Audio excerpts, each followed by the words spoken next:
ከፈርስት ሴንቸሪ በኋላ በቤተ ክርስቲያን ታሪክ ውስጥ እስከ 1990 የሶስተኛው የጴንጤቆስጣል ሙቭመንት እስከሚመጣና እነ ፒተር ዋግነር ይህንን ነገር አርቲኩሌት አድርጎት በሴሚናሪ እስከሚያሰራጩት ድረስ ሐዋርያው እገሌ ተብሎ የተጠራ አባት አለ ወይ በዚህ መደብ በዚህ ታይትል፣ ነብይ እገሌ ተብሎ የተጠራ አባት አለ ወይ በዚህ ታይትል በዚህ መደብ የሚለው በጣም ወሳኙ ጥያቄ ነው። ይሄ ከተመለሰ ብዙ ነገር ይመለሳል። ይህንን ጥያቄ አቅርቤ ጨርሻለሁ። እሺ ቴንክ ዩ ብራዘር ዳዊት ኦን ታይም ነው የጨረስከው። ኦኬ ዶክተር ዳንኤል ኦኬ ቴንክ ዩ። ጥያቄዎቹን በማስተዋል እንስማ ፕሊዝ። ስራ የሰራን ያለን ሰዎች እንደዚህ አይነት ዲስከሽን ብዙ ጊዜ ሬር ስለሆኑ በሁለቱም ሳይድ እየቀረበ ስላለ ማለት ነው። አሁንም በቀጣይም ሀሳቡ ይነሳል ብዬ አስባለሁ። እኛ ከጨረስን በኋላ በደንብ አዳምጡ። ኦፊሶቹ ቀጥለዋል እያልክ ነው ያለው አይደል? ኦፊሶቹ ግልጽ አይደለም አማርኛዬ። የሐዋርያትና የነቢያቶቹ ጥሪያቸው ተልኳቸው መሰረት ነው። መሰረት ሁለቴ አይጣልም። መሰረት ተጥሏል፣ ተጠንቅቀው ጥለዋል። ከዛ በኋላ ያለው ትውልድ የሚቀጥለው እያነጸ ነው የሚቀጥለው፣ እየቀጠለ ነው የሚሄደው። ያንን ስራ ደግሞ የተረከቡት እነማን ናቸው ብለውናል አፖስቶሊክ ፋዘሮች፣ እነ ቢሾፕ፣ እነ ፕሪስፔተር እና እነ ዲከን። ከዛ በኋላ ቀጥሎ ደግሞ እነ አርክ ቢሾፕ እያለ ቀጥሏል። በቤተክርስቲያን ታሪክ ውስጥ አሁንም አሉ፣ አስተማሪዎች አሉ፣ መጋቢዎች አሉ። ያንን ስራ ነው እያስቀጠሉ ያሉት፣ እያነጹ ማለት ነው እንጂ በዛ መደብ አይደሉም። ያ መደብ የነሱ ልዩ ነው፣ መሰረት ላይ ነው የኔ ሀሳብ። ባይ ዘ ዌይ ጥያቄ ቫሊድ ሆኖ አንተ በጠቀስካቸው ጥቅስ ላይ ተመስርቶ ብቻ ሳይሆን እስካሁን እያወራን በነበረው አውድ ውስጥ ጭምር ነው መታየት ያለበት። ምክንያቱም ለሙግት የተነሱ ፖይንቶች አሉ። እነዚህም ፖይንቶች አገናኝተን የሆነ ነገር መስራት እንችላለን።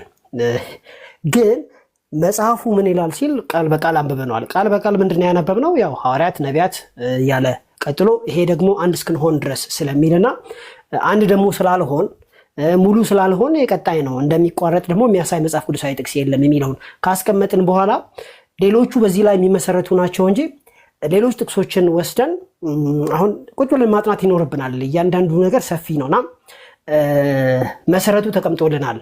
አይ ቲንክ ግልጽ ነው ብዬ አስባለሁ። ቴንክ ዩ።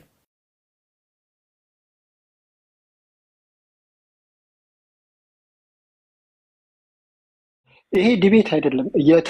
ሀሳባችሁን እየነገሩን እየተማርን እየታነጸን ስለሆነ እታች የምትጽፉት ድባቅ ምናምን ነገር እባካችሁ በጌታ ፍቅር ወደ ዲቤት አትቀይሩት። እየነገሩን ነው፣ ከሁለቱም እያገኘን ነው ብዙ ነገር እና ዲቤት አይደለም። እታች የምትጽፉት ጌታ ይባርካችሁ፣ ተጠንቀቁ ባካችሁ። ቴንክ ዩ። በቃ ጥያቄ እያነሳው ሪፊት እያደረኩኝ በአንድ ሰመራይዝ አድርገው ከላይ ወደታች የተሻለ ደቂቃን ተጠቅመህ ይሻላል። እሺ ጥያቄ እንደዛ ከምናደርገው ያው ሁላችን እንደምናውቀው በጥቂቱ ያነበበ በስሱ ያነበበ ማለት ነው።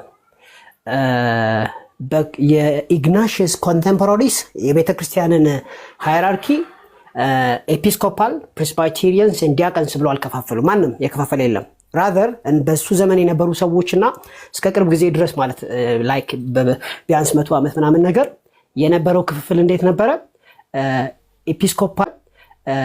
ኤፒስኮፓል እና ፕሬስባይተሪያን ኢንተርቼንጀብሊ ነው የምንጠቀመው። ማለት ሽማግሌና ጳጳስ ኢንተርቼንጀብሊ ነው የምንጠቀመው ቃሉን እንደ መጽሐፍ ቅዱስ ማለት ነው። ለምሳሌ ጳውሎስ ራሱ ሽማግሌም ተብሏል።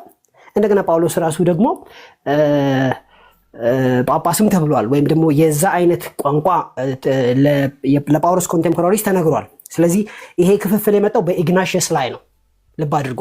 ከዛ ኢግናሽስ ለምን ከፋፈለው ሲባል ለሰውኛ ስለሚያመች ነው እንጂ ስትራክቸር የሆነ የመጽሐፍ ቅዱሳዊ መሰረት ያለው የመንፈስ ቅዱስን አምስቱ ኦፊሶች ሹመት የሚንድ አይነት ነገር የማስረጃ ያቀረበው የለም። ያው ካቀረበ ከዴቭ እንጠብቃለን ማለት ነው። ስለዚህ ከዴቭ የምትጠብቁት ይሄ ኤፒስኮፓል ማለት ጳጳስ፣ ሽማግሌና ከታች ደግሞ ዲያቆን የሚለው አምስቱን ኦፊስ እንደሚተካ በመጽሐፍ ቅዱስ ማሳየት አለበት። የመጀመሪያው ማለት ነው። ሁለተኛው አፖስትል የበጉ ሐዋርያ መሰረት የጣሉ ናቸው። ሁላችንን እንስማማለን በዚህ ጉዳይ ላይ። ነገር ግን ኦፊሱ ሊቆም እንደማይችል ቅድም ዘግተነዋል። ምንድነው የሚለው? የኤፌሶን ምዕራፍ 4 ቁጥር 11 ላይ በተለይ 12 ላይ ወደ አንድነት እስክንደርስ ይላል። ወደ አንድነት ደርሰናል? ኧረ በፍጹም። ወደ ሙላት እስክንደርስ ይላል። ወደ ሙላት ደርሰናል? አልደረስንም። እስከዛ ድረስ የሚያገለግሉ ናቸው። ወደ ሙላት ከደረስን በኋላ እንኳን ይሄ ወደ ሙላት የደረሰ ሰው ከነዚህ ከአምስቱ ኦፊሶች ፋንክሽን በተሻለ ቅባት ያገለግላል የሚል አስተምህሮ ነው ያለው እንጂ አምስቱ ኦፊሶች ይቆማሉ ማለት አይደለም። ስለዚህ ጌታ እስኪመጣ የሚቀጥል ነው ማለት ነው። ስለዚህ መቋረጥ የሚለው ጠንከር ያለ መጽሐፍ ቅዱሳዊ ማስረጃ እንፈልጋለን ማለት ነው። ሌላኛው ዲዳኬ ላይ ከተነሱ ነገሮች ላንሳ። ለምሳሌ ዲዳኬ ላይ የተጻፈው አፖስትል ሲባል ስለ በጎ ሐዋርያትና ስለ ጳውሎስ ነው ከተባለ let every apostles that comes to you be received as Lord but he shall not remain except one day ነው የሚለው። አሁን ስታስቡት ጳውሎስ እናንተ ጋር ከመጣ ከአንድ ቀን በላይ አይቆይ የሚል አስተምህሮ ያለው ይመስላችኋል? ጳውሎስ ገንዘብ ከወደደ ጴጥሮስ ገንዘብ ከወደደ የሚል ይመስላችኋል? ያውም ዲዳኬ የተጻፈው ሐዋርያቶቹ ከሞቱ በኋላ ወደሚለው ያስኬዳል። ለምን? ከሰባ በኋላ ሁሉም ሞተዋል ከዮሐንስ በስተቀር። የመጨረሻው የሞተው ዮሐንስ ነው። ከሰባ በፊት ነበሩ፣ እስከ 70 ድረስ ሁሉም ሞተዋል። ስለዚህ እነዚህ ነቢያቶች እና ሐዋርያቶች በሞቱበት ሁኔታ ስለነሱ ይጻፋል ብላችሁ ታስባላችሁ? አያስኬድም። አስምሩበት። ስለዚህ ዲዳኬ በተጻፈ ጊዜ ከዮሐንስ በስተቀር ሁሉም ሞተዋል። ስለዚህ ሁሉም ከሞቱ እየተወራ ያለው ስለማን ነው? በዘመኑ ስለነበሩ ነቢያትና አስተማሪዎች ነው ማለት ነው። ኦኬ፣ ዲዳኬን ጨረስን። አፖስትልስ፣ ነቢያት። እሺ፣ በመጨረሻ ፊልጵስዩስን ኤፌሶንን አንብቤ ልዝጋ ማለት ነው። ኢምፖርታንት ስለሆነ ማለት ነው። ሁላችሁም እስካሁን ያወራሁትን እንኳ ከዘነጋችሁ አሁን ከዚህ በኋላ ያለው የማወራው በጣም ወሳኝ ስለሆነ ማለት ነው። እርሱም አንዳንዶቹን ሐዋርያት፣ ሌሎችን ነቢያት፣ ሌሎችንም ወንጌል ሰባኪዎች፣ ሌሎችን እረኞችና አስተማሪዎች እንዲሆኑ ሰጠ ካለ በኋላ እስከ መቼ ድረስ ነው የሰጠው?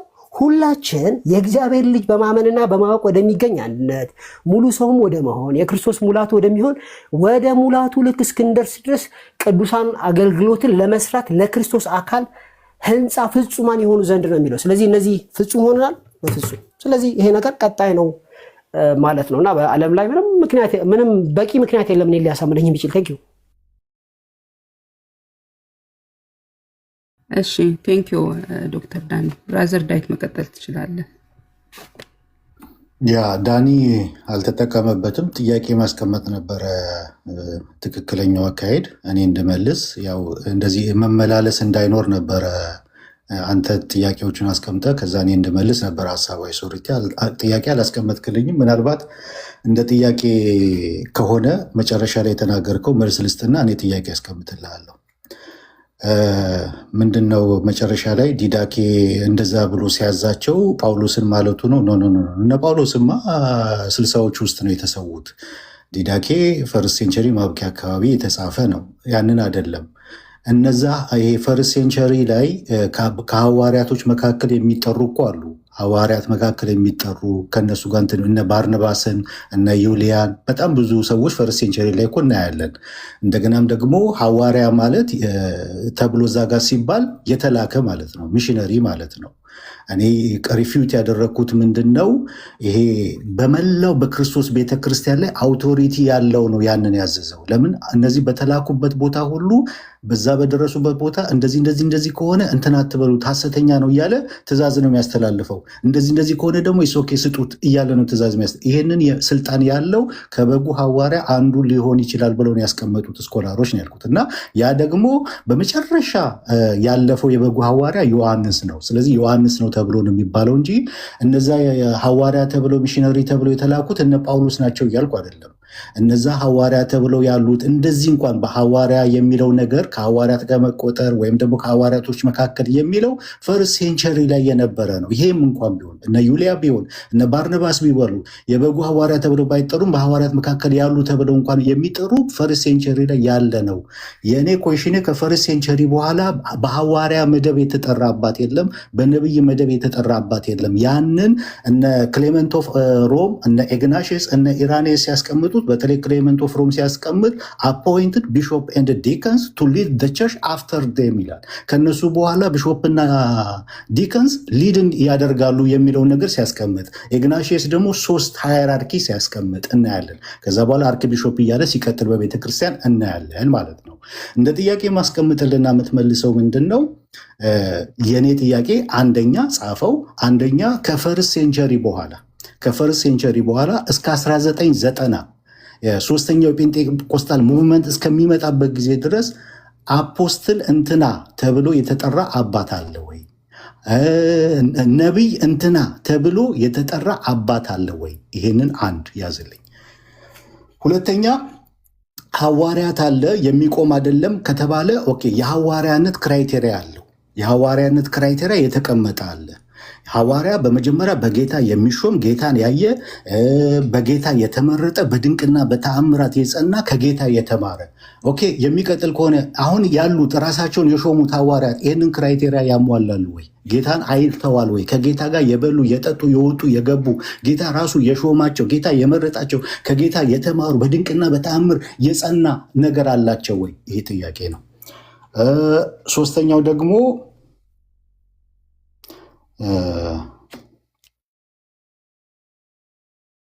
በቃ ያኛውን ቅድም በዲዳኬ ላይ ስላፈረስኩት እሱን ይቅር፣ በጥያቄ ላመጣው ነበረ። በተለይ ሁለቱ ላይ መልስልኝ። የመጀመሪያው ላይ በጣም መልስልኝ። ዲዳኬ ላይ የተጻፈው ስለነ ጳውሎስ አይደለም ስለነ ዩሊያን እና ስለነ ባርናባስ ነው ወደሚለው ሄደናል። ለምን ሲባል ኦልሬዲ ሐዋርያቶቹ ዲዳኬ በተጻፈ ጊዜ ከዮሐንስ በስተቀር ሞተዋል። ራሱ ስለነ ዩሊያን እና ስለነ ባርናባስ መሆኑ በራሱ አንድ የሚያስተላልፈው መልእክት አለ። እኛስ የምንላቸው ሐዋርያቶች ነበሩ የሚል እሳቤ ያለው ማለት ነው። የኛ ጥያቄ ሪፊዩት የሚደረገው ሐዋርያት አለ የሚሉ ሰዎች ጥያቄያቸው ሪፊዩት ሊደረግ የሚችለው አንደር ዋን ኮንዲሽን ነው። የሐዋርያነት ኦፊስ ቆሟል የሚል በቀጥታ ወይ በተዘዋዋሪ መጻፍ አለበት። በቀጥታ ወይም በተዘዋዋሪ የሐዋርያት ኦፊስ እንደቆመ የተጻፈ ነገር አለ? የለም። ስለዚህ ዲዳኬ እኛን ሰፖርት የሚያደርግ እንደሆነ ፓርሻሊ አይተናል። ከዴቭ አርጊመንት ማለት ነው፣ ከኔ አርጊመንት ሳይሆን ስቲል አስባችሁታል። ባርናባስ ገንዘብ የሚወድ ከሆነ ዩሊያን ገንዘብ የምትወድ ከሆነ አትቀበሏት ተብሎ መልእክት ሲጻፍ አይሚን በጣም የሆነ አይመችም። ምክንያቱና ቀጣይ በሐዋርያ ስም የሚንቀሳቀሱ ሰዎች እንደነበሩ ማሳያ ነው ማለት ነው። ወደሚቀጥለው ስንመጣ ከዴቭ ጋር የምስማማበት ነገር አለ። ሐዋርያነት ልክ ፕሮፌሰር ከሌ እንደሚባል መጥሪያ አይደለም። ዶክተር ከሌ ኢንጂነር ከሌ ፕሬዚደንት እንደሚባል አይደለም። ሐዋርያነት ነው በቃ። ጳውሎስ ለምሳሌ ሐዋርያ ነበር፣ ግን ወንድማችሁ የሆንክ ይላል፣ ሽማግሌ የሆንክ ይላል ጴጥሮስ። ስለዚህ ሐዋርያነት መጠሪያ አይደለም ማለት ሐዋርያው ከሌ ማለት መጽሐፍ ቅዱስ አይደለም። አይ ችግር የለውም ብንጠቀምበት ካላችሁ እሱ ያው ኃላፊነቱ ወስዳችሁ ሪስክ ቱ ሪዋርድ እንትኑን ቼክ አድርጋችሁ መጠቀም ትችላላችሁ። እንደ ዶክተር እንደ ፕሮፌሰር እንደ ምናምን ይሄ አንድ አጀክቲቭ የሚቀመጥ ነገር አይደለም። ግን ሐዋርያ እንደሆነ ጳውሎስ ሲከራከር ነው ያለ። ለእናንተማ ይላል ጳውሎስ እኔ ሐዋርያ ነኝ ብሎ አስረግጦ ሲናገራል። ለአንዳንድ ሰዎች የእውነት ሐዋርያ ናቸው ከሰሩት ስራ አንጻር ማለት ነው። ስለዚህ እንደ መጠሪያ አይደለም፣ ግን ኦፊሱ እንደቆመ ማሳያ ነገር የለም ማለት ነው። ከዛ የሐዋርያነት ክራይቴሪያ ዴቭ አስቀምጧል። ጌታን ያየ ይሄ ነገር የሆነው ለእንትና ነው ለማለሱ ይሁዳን ለተካው ለማቲያስ ነው የተጠቀሙበት። ከዛ በኋላ መንፈስ ቅዱስ በኤፌሶ ምዕራፍ 4:11 ላይ ላስቀመጠው ልንጠቀምበት አንችልም። ለምን ሲባል ለይሁዳ ታስታውሱ እንደሆነ ትንቢት ተነግሮ ነበረ። የእሱን ቦታ ሌላ ሰው ይውሰደው የሚል ትንቢት ጭምር ነበረ። ያ ይፈጸም ዘንድ የሚል ኳሊፊኬሽን ጨምረውበት ነው እንጂ ዝም ብሎ አይደለም ይሄን ያደረጉት። ስለዚህ ምን እያልኩ ነው ያለሁት? ኤፌሶን 4:11 ላይ ያለውን ጌታን ያየ የሚል ኳሊፊኬሽን መጨመር ሁለት ጥቅሶችን ይሄ ምንድነው የሚባለው? አናክሮኒዝም ነው የሚባለው። ይሄ ለምናምንበት እንትን ሌላ ነገር ውስጥ ገብተን ያለ አውዱ መጥቀስ ማለት ነውና ትክክል አይደለም። ስለዚህ ሐዋርያነት ቀጣይ ነው። አንድ እንደቆመ ማስረጃ የለም። ሁለት ዲዳኬ ላይ ያለው ስለ ማንኛውም አይነት ሐዋርያ ነው። ሶስት ሐዋርያ ማለት የተላከ ማለት ነው። አራት እነዚህ ነገሮች ግን በቤተክርስቲያን ታሪክ ውስጥ በኤፒስኮፓል ሃይራርኪ ውስጥ ነበሩ። ምክንያቱም መጽሐፍ ቅዱስ አሉ ስለሚል ማለት ነው። ቴንክ ዩ። እሺ ጥያቄውን መልሽ ያለውኝ ብለህ ታምናለህ? ለስኩት ነገር ደግሞ ፒን ፖይንት አድርጊልኝና ኦኬ። በ19 እስከ 1990 ሴንቸሪ ድረስ ነበር ወይ የሚለውን ጥያቄ ክሊር አላደረክም። እኔ እንደሰማሁት ሌሎቻችሁ ሳሚ መናገር ትችላለህ። እስከ 19 ሴንቸሪ ድረስ አይ መልሻለሁ ብሎ የሚያስብ ከሆነ ኢትስ ሂም ሶ ዊ ዶንት የግድ እያንዳንዱን ስለጻፈ ከረሳው ግን ለማስታወስ ያለው ዳንኤ ካረሳው ከታች ግን ሚውት እያደረኩኝ ያለው እኔ ነኝ። ሶሪቲ አይደለችም። አልባሌ ቴክስቶች የምትለቁ ሰዎች ሚውት እያደረኳችሁ ያለው ሶሪቲ አንቺ እንዳልሆንሽ ነገር ያቸው። አይ እሺ ችግር የለም። እሺ ሎጂካሊ ስፒኪንግ ይኸውልሽ ሶሪቲ ሎጂካሊ ስፒኪንግ የሐዋርያነት ኦፊስ እንዳልቆመ ማሳየት ከቻልኩኝ እስከ 2000 ዓመት የሚል ሊመጣ አይችልም። በቃ ይሄ እኮ ሰልፍ ሪፊዩቲንግ እንትን እኮ ነው። ኦልሬዲ ኦፊሱ አለ በቢል በጣታችን እየነካን ከመጽሐፍ ቅዱስ ፕሪሳይስሊ ካሳየን ከዛም በኋላ የተጠራ አለ ወይ? የተጠራ የለም። ባይ ዘ ወይ የአባቶችን ጽሑፍ ስትመለከቱ ምን እንትን አለው መሰላችሁ? ሞር ኦፍ አፖሎጀቲክ ሴንስ ነው ያለው እንጂ ይሄ ከመንፈስ ቅዱስ ጋር ባለው ነገር የተያያዘ አይደለም። የአባቶች ጽሑፍ ሞር ኦፍ ዲፌንስ ነው፣ አፖሎጀቲክ ነው እንጂ ስፒሪቹዋል አይደለም። ስፒሪቹዋሉን ለማግኘት የግድ መጽሐፍ ቅዱስ ውስጥ በጣታችን እየነካን አሁን እንዳሳየዋችሁ ማየት አለባችሁ። ስለዚህ መጽሐፍ ቅዱስ ውስጥ ካለ አለ ማለት ነው። ስለዚህ ጥያቄው ተመልሷል ማለት ነው። እሺ አይ ቀጥሏል ብለስ ካልክ በእነኚህ ዓመተ ምህረት ውስጥ ስላልነበሩ እንዴት ነው እሱ በዛ መካከል ያልነበሩበት ምክንያት ምንድነው የሚል ጥያቄ ስላለ ነው። ከመለስ ኦኬ ችግር የለውም። 30 ሴኮንድ ሶሪ ምን ብያለው? የቤተ ክርስቲያን አስተዳደር ከኢግናሽየስ ጀምሮ ሃይራርኪው በመንፈስ ቅዱስ ከመመራት ወደ ሰዋዊ ሆኗል፣ ኤጲስኮፓል ሆኗል ማለት ቢሾፕ፣ ፕሬስባይተርስ፣ ዲያቆን ከዛ በኋላ አርክ ቢሾፕ ከዛ ፓትሪያርክ እያለ ሆኗል። ሰውኛ ሆኗል። እጅ በማውጣት ጭምር ሰው ይመረጥ ነበረ። እጅ በመጫን ብቻ ሳይሆን እጅ በማውጣት። መጽሐፍ ቅዱስ ግን ራሱ መንፈስ ቅዱስ እንደፈለገ ነው የሚለው።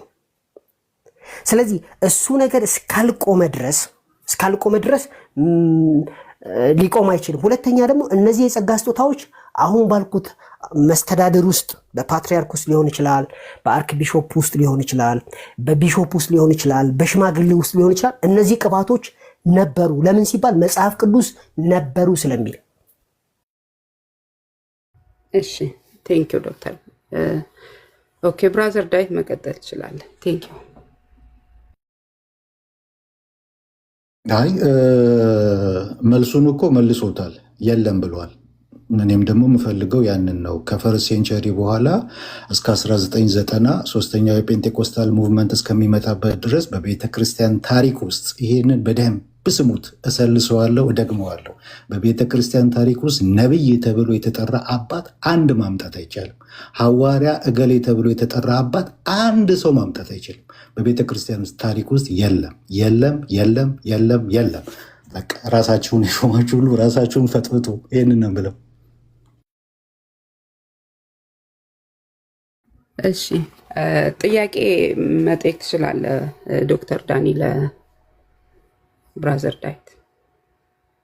ጥያቄ ሳረጋው ጥያቄ አታድርገውና ሐሳብህን ነው። ችግር የለም አሁን አድርገው። በቃ አሁን ማድረግ ትችላለህ። ዳኒ እንደዛ ስለጠየቀ ሁለት አይነት ኦፕሽን ነበር የተቀመጠው። አንደኛ 3 ጥያቄዎችን አስቀምጠ ወይ 4 ጥያቄዎችን ከዛ ጽፎ እሱ እንዲመልስ ነበር። ላይክ ባክ ኤንድ ፎርስ እንዳይሆን ነው። ሶ አንተ አሁን ልክ እሱ እንዳደረገው ማን ነው ዴቫ እንዳደረገው ተወሰኑ ጥያቄዎች ይስጠውና ከዛ እሱ ይጻፍና ዴቭ ከዛ ይመልስልሃል ከአንተ እንደመለስከው ማለት ነው። ቴንክ ዩ ዴቭ።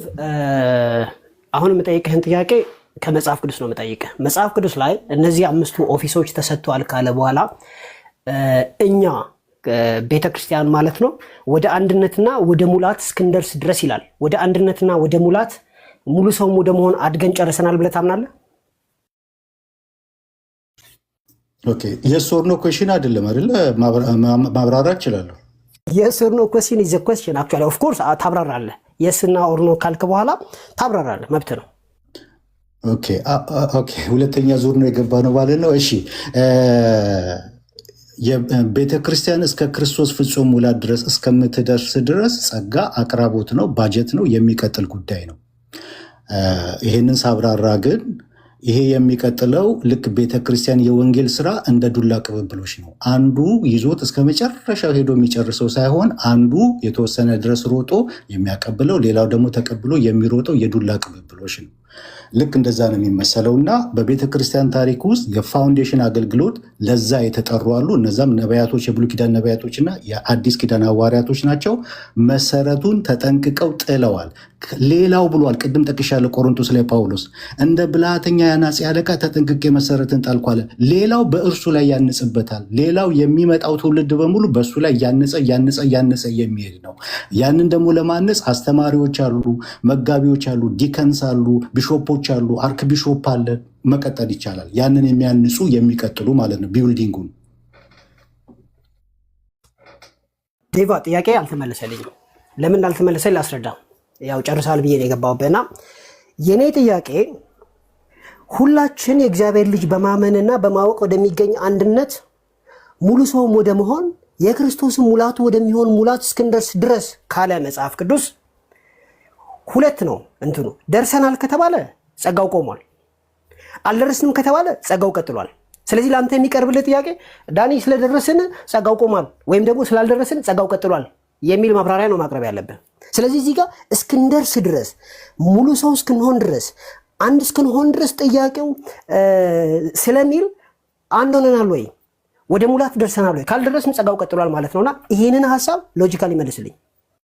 ያ ጸጋና ኦፊሱን ትለዩት። እዚህ ጋር ያ እየተወራ ያለው ስለ ኦፊስ ነው። በነገራችን ላይ የአይ ጸጋ እያልክ ስትሄድ አንዳንድ ጊዜ ጸጋው አለ ኦፊሱን የሌለው የሚል ሐሳብ ያላቸው ስላሉ ያንን ክሊር እያደረጋችሁ እንድትሄዱ ብዬ ነው። ዴቭ በነገራችን ላይ በጸጋ ያምናል። ጸጋው ቤተክርስቲያን ጸጋ አላት ብሎ ለሚያምነው ጸጋ ቆሟል ብሎ አያምንም። አሁን እያወራን ያለ ነው ኦፊሱ አለ ወይስ የለም ነው። ካለ ማለት ኦፊሱ ሊቋረጥ የሚችለው ለመጽሐፍ ቅዱስ ኦፊሱ ሊቋረጥ የሚችለው ወደ ሙላት ከደረስን ነው። ወደ ሙላት ካልደረስን ይቀጥላል ስለሚል ወደ ሙላት ደርሰናል ካል ኦፊሱ ይቆማል፣ ችግር የለው።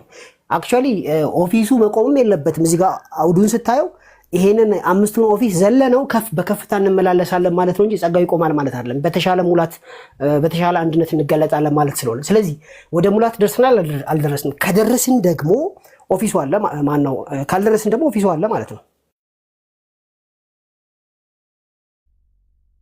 ይሄ አሁን ጥያቄ እኮ አይደለም፣ ራስ ያንተን ሐሳብ አስቀምጥኩ ማለት ነው አይደለ? ሐሳብ ነው፣ ሎጂኩም የሚደግፈው የኔ ነው።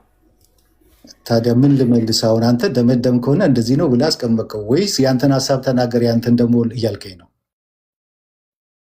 ኦኬ ጥያቄው እኮ ወደ ሙላት ደርሰናል ካልከኝ ኦፊሱ እኮ ወደዛማ እየሄድን ነው፣ ጉዞ ላይ ነው ያለ ነው። ወደ ሙላት ደርሰናል መች መጣኝ? እኔ አልወጣኝም። ስለዚህ በቃ ጸጋው ቀጥሏል ማለት ነው እኮ ወደ ሙላት ካልደረስን፣ ጽሁፉ እንደዛ ስለሚል ማለት ነው። ስለ ጸጋ ስጦታ እኮ አይደለም እያወራን ያለ ነው። ስለ ሐዋርያ ኦፊስ፣ ስለ መደቡ፣ ስለ ታይትሉ፣ ስለ ነቢያት ኦፊስ፣ ስለ ታይትሉ ነው እያወራን የነበረው። ይኸውልህ ሁላችን የእግዚአብሔር ልጅ በማመንና በማወቅ ወደሚገኝ አንድነት ይላል። እንዳውም ጸጋ የሚለው ቃል በቃል አይናገርም። ሁላችን የእግዚአብሔር ልጅ በማመንና በማወቅ ወደሚገኝ አንድነት አንድ በለው ሙሉ ሰውም ወደ መሆን ሁለት በለው የክርስቶስ ሙላቱ ወደሚሆን ወደ ሙላቱ እስክንደርስ ድረስ ይላል። እነዚህ ኦፊሶቹ የሚቀጥሉት ቅዱሳን አገልግሎትን ለመስራት ለክርስቶስ አካል ህንፃ ፍጹማን የሆኑ ዘንድ ስለሚል እኛ ፍጹማን ሆነናል፣ እኛ ወደ ሙላቱ ደርሰናል፣ እኛ ሙሉ ሆነናል የሚለውን ልትመልስልን ይገባል። ካለ ሙሉ አልሆንም ካልክ ደግሞ ያው እነዚህ አምስቱ ኦፊሶች ይቀጥላሉ ማለት ነው። ዳኒሻ ይሄ ጥያቄ አይደለም። ምክንያቱም ሙሉ ሆነናል፣ ፍጹም ሆነናል፣ እንደዚህ ብለናል ብዬ ልመልስልህ አልችልም። ይሄ የታወቀ መልስ ነው። ጸጋው ቆሟል ያልክበት ምክንያት ምንድን ነው? ጸጋው ቆሟል ያልክበት ምክንያት ምንድን ነው? ዳኒ አንዴ ቆይ ዳኒ ዴቫ ያነሳልን ጥያቄ ቨርሱን ነው የምታብራራው። እሱ ያስቀመጠውን ቨርስ እሱ ያየበት መንገድ አለ፣ አንተ ደግሞ ያንን ታብራራለህ ማለት ነው። ቅድም አብራርቻለሁ። እሱን የቤተ ክርስቲያን ይሄ የቢውልዲንግ ነው፣ ቸርች ቢውልዲንግ ነች። ትልቅ የክርስቶስ ኢየሱስ ህንፃ ነች። ይሄ ህንፃ ደግሞ መሰረት አለው። ከመሰረቱ በኋላ ደግሞ የሚገነባ በላዩ ላይ እየታነጸ የሚሄድ በር፣ መስኮት፣ ጣሪያ፣ ግድግዳ፣ ኮርኒስ፣ መብራት ምናምን የሚገባለት ፊኒሽንጉ የሚጠናቀቅ ቢውልዲንግ ነው እየተሰራ ያለው።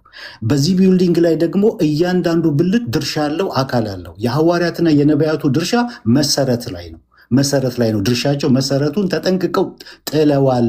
ሌላው ግን የሚያንጽ ነው። በዛ ላይ እነማን? እነ ኢግናሽየስ፣ እነ ክሌመንቶ ፍሮም፣ እነ ኢራኔስ አስቀምጠውልናል። ከዛ በኋላ የእነሱን አገልግሎትና ትምህርታቸውን ያስቀጠሉት እነሱ ናቸው። እነማን? እነ ቢሾፕ፣ እነ ፕሪስፔቴሪያን፣ እነ ዲከንስ፣ እዛ ጋ ኤፌሶን ላይ እንድትጻፉ አስተማሪዎች፣ ወንጌላውያን የሚለው ከዛ በኋላ ሌትሊ ዲቨሎፕ የሆነው አርክ ቢሾፕ፣ በእነሱ የትኛው ነው የሚቀጥለው? ያ አገልግሎት ይቀጥል። የማነጽ ነው ግን መሰረትን የመጣል አይደለም። ልዩነት አለው። የማነጽ ስራ ይቀጥላል፣ እየቀጠለ ነው። አሁንም እስከ መጨረሻው ቤተክርስቲያን ተሰርታ እስከምታልቅ ድረስ መንፈሱና ሙሽራይቱ ና ብለው እስከሚያውጁ ድረስ ማለት ነው የሚቀጥል ነው። ስለዚህ ዴብዬ ጥያቄውን አንዴ እንትን ላድርግልህ፣ ሪፍሬዝ ላድርግልህ። ኤፌሶን ምዕራፍ 4 11-13 ላይ ያለውን ሀሳብ ነው ዳን ጠየቀ እና ይህ የተሰጠው አፖስትል፣ ፕሮፌት እና ኢቫንጀሊስት እና ፓስተር እና አስተማሪዎች ሲሰጡ ቅዱሳንን ለማነጽ and the work of ministry for the building of the body of Christ ካለ በኋላ until ብሎ ይሄ the unity of the faith እና the knowledge of the son of God እስኪሆን ድረስ mature እስኪሆን ድረስ ብሎ ያስቀምጣል። እና ያ ነገር ተፈጽሟል ወይ?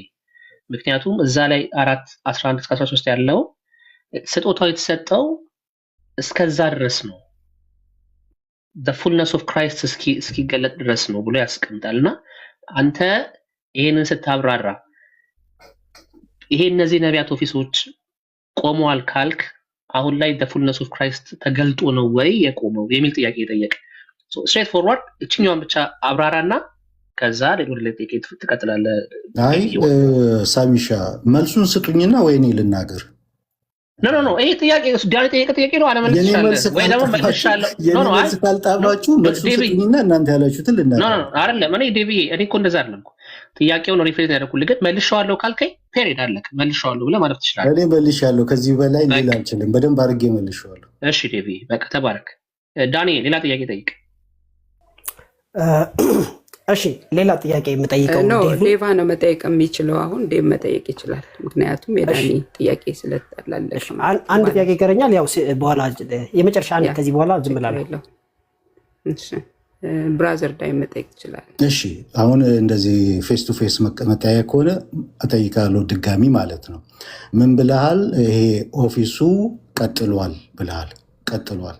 አሁንም ኮት አድርገ ያመጣው ኤፌሶን ምዕራፍ 4 ላይ ያለውን ከ11 በኋላ ያለውን ቤተክርስቲያን ፍጹም ሰው እስከምንሆን ድረስ ሁላችን የሚለውን ኮት አድርገ ጠቅሰኸው ኦፊሱ እንደቀጠለ ተናግራል። እና ኦፊሱ እንደቀጠለ ከፈርስት ሴንቸሪ በኋላ ኦፊሱ ደግመዋለው ኦፊሱ እንደቀጠለ ማስረጃ አንድ አባት ወይም አንድ ሰው በቤተክርስቲያን ታሪክ ውስጥ ልክ ቢሾፕ ተብለው የተጠሩ አባቶች አሉ አይደል? ዲከንስ የተባሉ አባቶች አሉ፣ ፕሬስቢቴሪያን የተባሉ አሉ። ልክ እንደዛ ሐዋርያው እገሌ ተብሎ የተጠራ ከፈርስት ሴንቸሪ በኋላ ወይም ነብይ እገሌ ተብሎ የተጠራ ከፈርስት ሴንቸሪ በኋላ እስከ 1990 ድረስ ሶስተኛው ፔንቴኮስታል ሙቭመንት እስከሚመጣበት ድረስ በእንደዛ የተጠራ አባት ቀጥሏል ብለህ ስላልክ ከቀጠለ አንድ ሰው አሳየ። የዴቭ ጥያቄ በጣም ግልጽ ነው። አንድ ሰው እንደዛ ተብሎ የተጠራ ለምሳሌ ሐዋርያው እከሌ ነብይ እከሌ የሚል በስሙ ላይ አስቀድሞ የተጠራ ሰው አለ ወይ የሚል ይሄን ጥያቄ የለም ካልኩኝ ሰው ሁሉ መስማት ያቆማል። ግን አዳምጡ፣ እንደዛ ተብሎ የተጻፈ ቃል በቃል የለም። ኦኬ፣ መብራራት ግን ስላለበት በደንብ ስሙ። መብራራት ስላለበት አንደኛ ኢግናሽየስ እና ከሱ በኋላ የመጡ ሰዎች የቤተ ክርስቲያንን አገልግሎት ስፒሪቹዋል ከሆነው ኤፌሶን 4:11 ላይ ከተጻፈው ወደ ሰዋዊ ይቀይረዋል። እጅ በማውጣት እጅ በመጫን ሲቀይሩት ግን እነዚህ ኦፊሶች ቆሙ ብለው አይደለም። እነዚህ የተመረጡት ሐዋርያቶች፣ እነዚህ ጳጳሳቶች፣ ፕሬስባይተርስ ሽማግሌዎች ማለት ነው፣ ዲያቆናትና ከዛ በኋላ የመጡት አርክ ቢሸፕና ፓትሪያርክ እነዚህ ጸጋ ነበሩባቸው። ስለዚህ በእነዚህ ኢግናሽስ ባስቀመጣቸው ሃይራርኪ ውስጥ እነዚህ ጸጋ ስጦታዎች ነበሩ። ማስረጃ ስትሉኝ አሁን የተጠቀሰውን ቦታ ነው የምጠቅሰው። ለምን ሲባል ይቆማል የሚልም ስለሌለና ወደ ሙላቱ እስክንደርስ ስለሆነ። ስለዚህ በስም ደረጃ የተጠራ ዲዳኬ ላይ አለ፣ አሳይቻችኋለሁ። ዲዳኬ ላይ 11 12 ቪዲዮ ሰርቻለሁ፣ ገብታችሁ ይሁ ዲዳኬ ላይ። ከዛ በተረፈ ግን የጸጋ ስጦታው ደግሞ እንዳለ ሁላችን እናውቃለን። ማለት ነቢያት ምናምን፣ ትንቢት፣ አጋንንት ማስወጣት፣ የዘጠኙ የጸጋ ስጦታዎች በተለያዩ አባቶች ስም ዝርዝር ልጠራላችሁ እችላለሁ ነበሩ። ስለዚህ በስም ደረጃ ግን የተጠራ ሰው እከሌ ሐዋርያው እከሌ ወይም ደግሞ ነብይ እከሌ የለም። ግን ነብይ ሆኑ ይላል መጽሐፍ ቅዱስ። ሴቶች ነበሩ ይላል፣ እሱም ነብይ ነበረ ይላል። ስለዚህ ነብይ ሆኑ ማለትና ነብይ እከሌ ይለያያል። ስለዚህ ነብይ ሆኑ ብለን መጥራት እንችላለን። ግን ነብይ እከሌና ሐዋርያ እከሌ ብለን መጥራት ያው የሆነ ትርጉሙ ላይ እንግዲህ ግልጽ ነው። ስለዚህ እንደ ዶክተር እከሌ ፕሮፌሰር እከሌ እንደሚባለው መቀመጥ የለበትም። ሰዎቹ ግን ነብይ መሆናቸው መጽሐፍ ቅዱስ ውስጥም አለ፣ ዲዳኬ ላይም አለ። የነብይነት አገልግሎት ደግሞ ስራውት ነበረ። ቴንክ ዩ። እሺ ዳንዬ አንተ የመጨረሻ ጥያቄ ጠይቅና ከዛ በኋላ ታች ሌሎች ገስት ያሉ ልጆች ለሁለቱም ለዴቭም ለዳኒም ጥያቄ ካላቸው ይጠይቃሉ። እንደዛ ይሻላል። ሶርቲ ያ ይቻላል። ቀጥል ዳኒ፣ ያንተ ጥያቄ መጨረሻ ስላልክ። ኦኬ አይ መጨረሻ ጥያቄ እኔ ዴቭ አሁን የምጠይቅህን ጥያቄ በጣም ማስተዋል ይጠይቃል። ቅድምም በተለያየ መልኩ ተናግሬዋለሁ፣ በውስጥም አውርተናል። እኔም ማምነው ኢግናሽስ ባስቀመጠው ጳጳስ፣ ፕሪስባይተርስ እና ዲያቆን ውስጥ በእነዚህ ሰዎች ውስጥ በአንድም በሌላ መልኩ ዘጠኙ የጸጋ ስጦታዎች ወይም ደግሞ እነዚህ 5 ኦፊሶች አሉ ብዬ አምናለሁ። ለምን ሲባል መጽሐፍ ቅዱስ ስላለ። ስለዚህ የነዚህ ኦፊሶች መንፈስ ቅዱስ እንደሚያውቅ በእነዚህ ሰዋዊ በሆነ መስተዳድር ውስጥ የጸጋ ስጦታዎች አሉ ማለት ኦፊሶቹ ማለት ኦልሬዲ በሁለት መልኩ ነው። መስተዳድራዊ የሆነ አለ አንድ፣ ሁለተኛ 5 ኦፊሶች አሉ። ባይ ዘ ዌይ ኦቨርሲየር ወይም ደግሞ ጳጳስ ማለት ፓስተር ማለት ነው። ሌላ ምንም አዲስ ነገር የለውም። ሶ እነዚህ በኢግናሽስ ጽሑፍ ውስጥና በቤተክርስቲያን ታሪክ በመጡ አባቶች ውስጥ እነዚህ 5 ኦፊሶች በአንድም በሌላ መልኩ አሉ የሉም? የለም ካልክ መጠየቅ ጥያቄ አለ።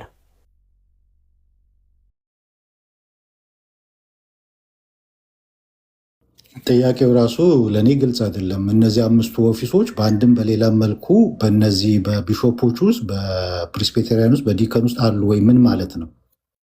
ለምሳሌ አንድ ሰው ጳጳስ ተብሎ ተሹሟል፣ ግን የሐዋርያነት ቅባት ሊኖርበት ይችላል። በሐዋርያዊ ኦፊስ ፋንክሽን ሊያደርግ ይችላል። ሌላኛው ደግሞ ፕሪስባይተር ሆኖ ተሹሟል፣ በቤተክርስቲያን እጅ በማውጣት ማለት ነው።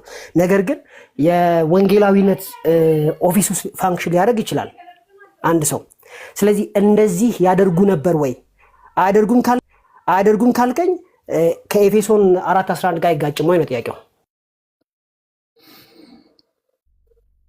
ኦኬ አሁን ይሄ ልክ እንደ ሳንዱች ማለት ነው። ሳንዱች ውስጥ የሆነ ዳቦ ከፍለ እንደምትከትበት አይነት በቢሾፕ ውስጥ ሐዋርያው ላይ ያለው በሙሉ የጸጋ ስጦታ በሙሉ እያንዳንዱ በዚህ ውስጥ አለ ነው ሀሳቡ አይደለም? እንደዛ ነው ብዬ አላምንምም። ቤተክርስቲያን የማትቀበልም የሐዋርያቶቹን አስተምሮና ስልጣን ግን እነዚህ ከዛ በኋላ የመጡት ቢሾፖች፣ ፕሬስቢቴሪያን፣ ዲከንስ አስቀጥለውታል። ስልጣንና አስተምሯቸው ይህንን ነው የማምነው ማለት ነው። በቃ ጨርሻለሁ። ሰምታችኋል። እሺ ዳኒ ዴቫ 3 ደቂቃ ሰጣችሁና ሰመራይዝ ራፓፕ ታደርጋላችሁ ከጥያቄ በፊት ወይስ ከጥያቄ በኋላ ታደርጋላችሁ? ኧረ እኔ ደከመኝ። ምንድን ነው ደጋግመናል እና ወንድሞች በቃ። እሺ ዴቪ በጣም አሪፍ ጥያቄ። ከታች ያላችሁ ሰዎች ኤቢ ከአንተ ልጀምር። ከጥያቄ በፊት ግን ዴቭ የመጨረሻውን የተናገርከውን ስልጣኑና አገልግሎቱ በቢሾፖች ምናምን ቀጥሏል ያልከውን እንደው ትንሽ ኤክስፕሌን ብታረገው ለጥያቄም እንዲመች ብዬ ነው።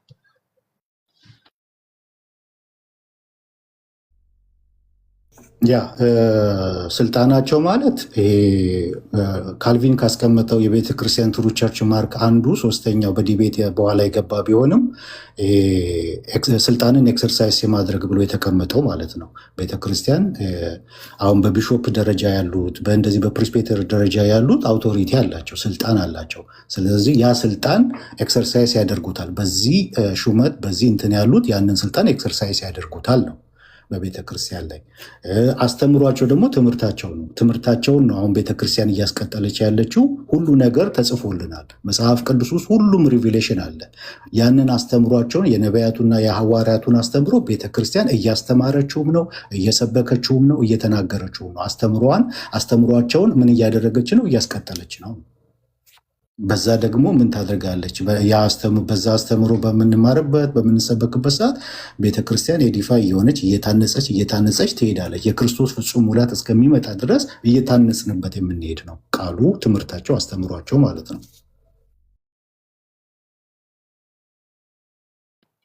እሺ፣ ስለዚህ ሐዋርያዊ ስልጣንና ሐዋርያዊ አገልግሎት ቀጥሏል፣ ሐዋርያት ግን አልቀጠሉም እንደማለት ነው።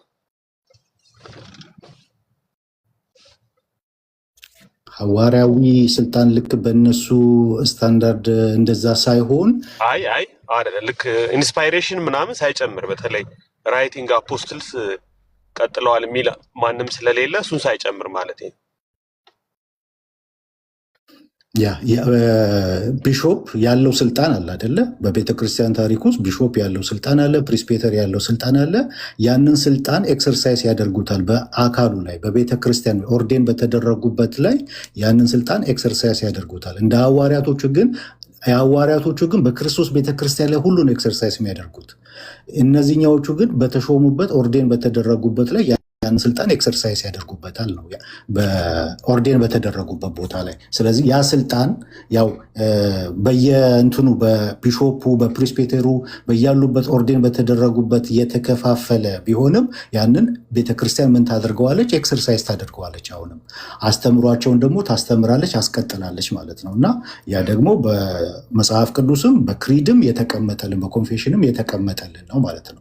ያንን ነው የምናስቀጥለው ነው። ብቻ እነሱ ካለፉ በኋላ የሚቀጥለው የሆነ ሐዋርያው የሆነ በጨርቁ በመሐረብ የሆነ ሰው ፈውሷል፣ በቃ ያ ነገር አሁንም ይቀጥላል አይነት ሳይሆን ታምራቱ የእንትናኑ ላይ ሳይሆን አስተምሯቸውና ስልጣኑ ቤተክርስቲያን ኤክሰርሳይዝ ታደርገዋለች፣ ቀጥሏል ነው።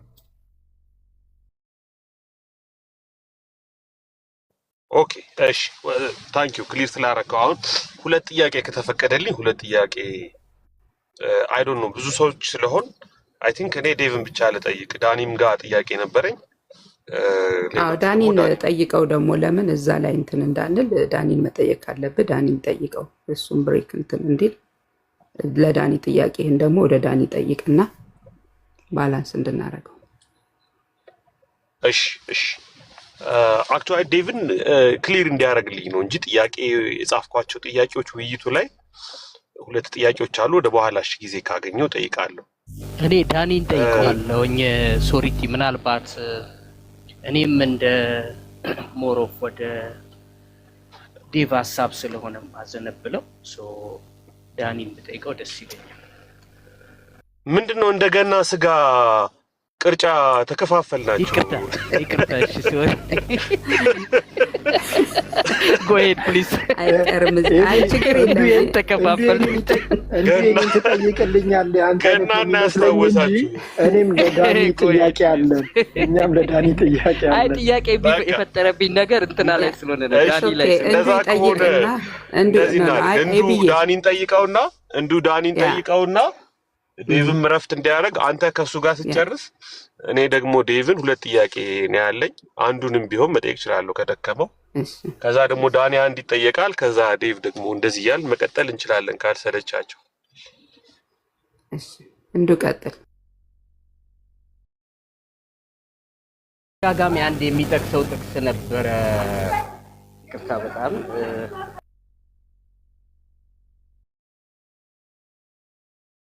ከቻልክ ኢርፎንን ብታወጣት ጥሩ ነው፣ በዛው ከመጀመር በፊት እንዱ።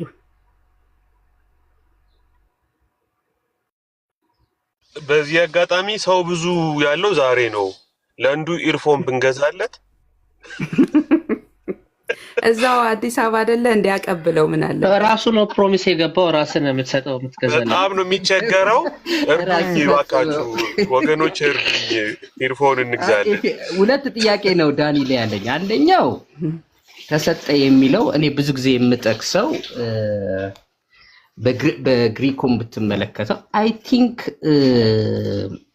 ኤዶቴ የሚል ነው ማለት ኤፌሶ ምዕራፍ 4 ላይ ያለው ለእያንዳንዳችን ጸጋ ተሰጠን ብሎ የሚለው ምናልባት በፓስት ስለተቀመጠ የኔ ጥያቄ የሚያወራው ስለ ድሮቹ ወይ ደግሞ ማለት የመጀመሪያ ስለ መስራቾቹ አይደለም በተደጋጋሚ እየጠቀስከው ስለነበረ ነው ኤፌሶን ምዕራፍ 4 ቁጥር 11ን እኔም በዛ መልክ ነው የምረዳው ብዙ ጊዜና እሱ አንደኛ የመጀመሪያው ጥያቄ ነው እንዳላበዛው ማለት ነው ሌላኛው ጥያቄ ደግሞ እንደው የጳውሎስ ራሱ ኮንሰርን እንደው በኤፌሶን መጽሐፍም ላይ ማለት ኤፌሶንን ስለሆነ ስፔሲፊካሊ የሚጠቀሰው በተደጋጋሚ የሚጠቀሰው ኤፌሶን ስለሆነ ስለ ሐዋርያት ስለ ነቢያት ስለ ምናምን እንትን ሲል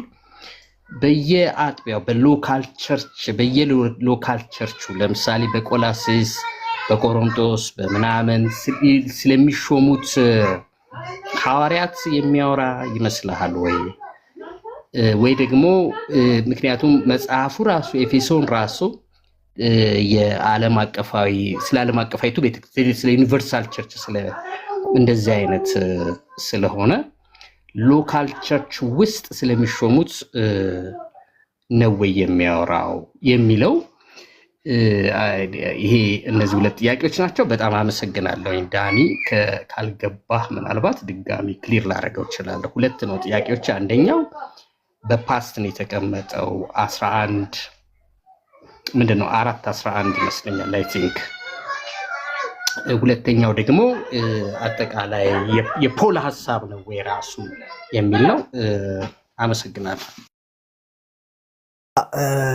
እንዱ ያለው ምንድነው ሰጠ በፓስቴንስ ስለተቀመጠ እየተወራ ያለው ስለ በጎ ሐዋርያና ስለ ጳውሎስ ይመስለኛል አይነ ነገር ነውና ሪሊ ትክክል ነው ወይ የሚለውን እንመልከተው ምክንያቱም ሰጠ የሚለው ጋር አያቆምም 12 ቁጥርም ስላለ የሰጠው እስከ መቼ ድረስ ነው ሲባል ሁላችን የእግዚአብሔር ልጅ በማመንና በማወቅ ወደሚገኝ አንድነት ሙሉ ሰውም ወደ መሆን የክርስቶስ ሙላቱ ወደሚሆን ወደ ሙላቱ እስክንደርስ ድረስ ብሎ ያስቀምጣል ስለዚህ የፓስት እንትን ቢኖረው ይሄ ነገር ቀጣይ ነው ስለዚህ ለወደፊት ሙላት እስክንደርስ ድረስ የሚቀጥል እንደሆነ አስቀምጧል ሲቀጥል ደግሞ በተናጠል አፖስቶልስና ነቢያትን ቆሟል ማለት አትችልም በተናጠል ከቆመ መቆም ያለበት አስተማሪ መቆም አለበት ወንጌላዊ መቆም አለበት እንደገና ደግሞ ፓስተሮችም ወይ መጋቢዎችም መቆም አለባቸው ስለዚህ በፓስት ተቀመጠና ግን ወደ ሙላት እስክንደርስ ብሎ ደግሞ ቲቸሩንም ስለሚጠቅስ ያው ግልጽ ነው ማለት ነው ሌላኛው ስለ ሐዋርያ ሁለተኛውን እስቲ አብራራሊ ሶሪ ከታላቅ ይቅርታ ጋር እስክሪብቶ በደንብ አልጻፍኩም አዎ የሁለተኛው ጥያቄ ምንድነው የኤፌሶን መጽሐፍ ራሱ በእያንዳንዱ በየሎካል ቸርቹ ስላሉት ስለሚሾሙት ፓስተሮች ምንድነው እሱ ሐዋርያት ነቢያት ነው ወይ የሚያወራው ወይንስ ስለ ዩኒቨርሳል ምክንያቱም መጽሐፉ ራሱ ከተመለከተው ኤፌሶን ዩኒቨርሳል ቸርች አስፔክት ነው ያለው ማለት ለዓለም አቀፋዊቷ ቤተክርስቲያን ነው የሚያወራው እንጂ ኖት ነሰሰሪ ሎካል ቸርችን እያወራ አይደለምና ይሄኛው አንደኛው ጥያቄ ነው ያ ሁለተኛው ጥያቄ ማለት ነው የቅድሙን ጥያቄ የሆነ ጥያቄ ነበርኝ ይቅር በጣም ሌሎች ሰዎች ሊጠይቁ ስለሚችሉ ድጋሜ እድል ከተሰጠኝ ግን ጠይቃለሁ ይሄም ማለት ነው ዳኒ ቴንክ ዩ በነገራችን ላይ ስናወራ መጽሐፍ ቅዱስ ከሚለው አንፃር ነው እንጂ የምናየው ሐዋርያንም ብሎ የሐዋርያ ሽታ የሌላቸው ሰዎች አሉ ጳውሎስ ግን ታይምለስ የሆነ አትሊስት ክርስቶስ እስኪመጣ ድረስ ታይምለስ የሆነ ፕሪንሲፕል ነው ያስቀመጠው ስለዚህ አንድ ሰው ሞቅ ሲለው እኔ ሐዋርያ ነኝ ሊል ይችላል ሰዎቹም ደግሞ ሲወዱት ሐዋርያ ነኝ ሊሉት ይችላሉ ወይንም ደግሞ ሐዋርያ ሳይሆንም ራሱ ብዙ ነገር ሲከሰት አይተናልና ሎካሊ የሚደረገውን አይደለም። ሎካሊ ሐዋርያንን የሚሉት ሰዎች እኔ በጣም በጥንቃቄ ነው በመለከታቸው፣ በጥንቃቄ ማለት ነው። ስለዚህ እየተወራ ያለው ታይምለስ የሆነ ነው። ታይምለስነቱ ግን ክርስቶስ እስኪመጣ ድረስ ወይም እኛ ወደ ሙላት እስክንደርስ ድረስ ወደ አንድነት እስክንደርስ ድረስ በሚለው ነው የተጻፈው። ለምን ቃል በቃል ነው፣ አማርኛ ነው እና ሁላችን የእግዚአብሔርን ልጅ በማመን ወደሚገኝ አንድነት የሚለው ራሱ ወደ አንድነት እስክንደርስ ድረስ ስለሆነ ሎካልን አያወራም። በቃ ታይምለስ ነው ይሄ።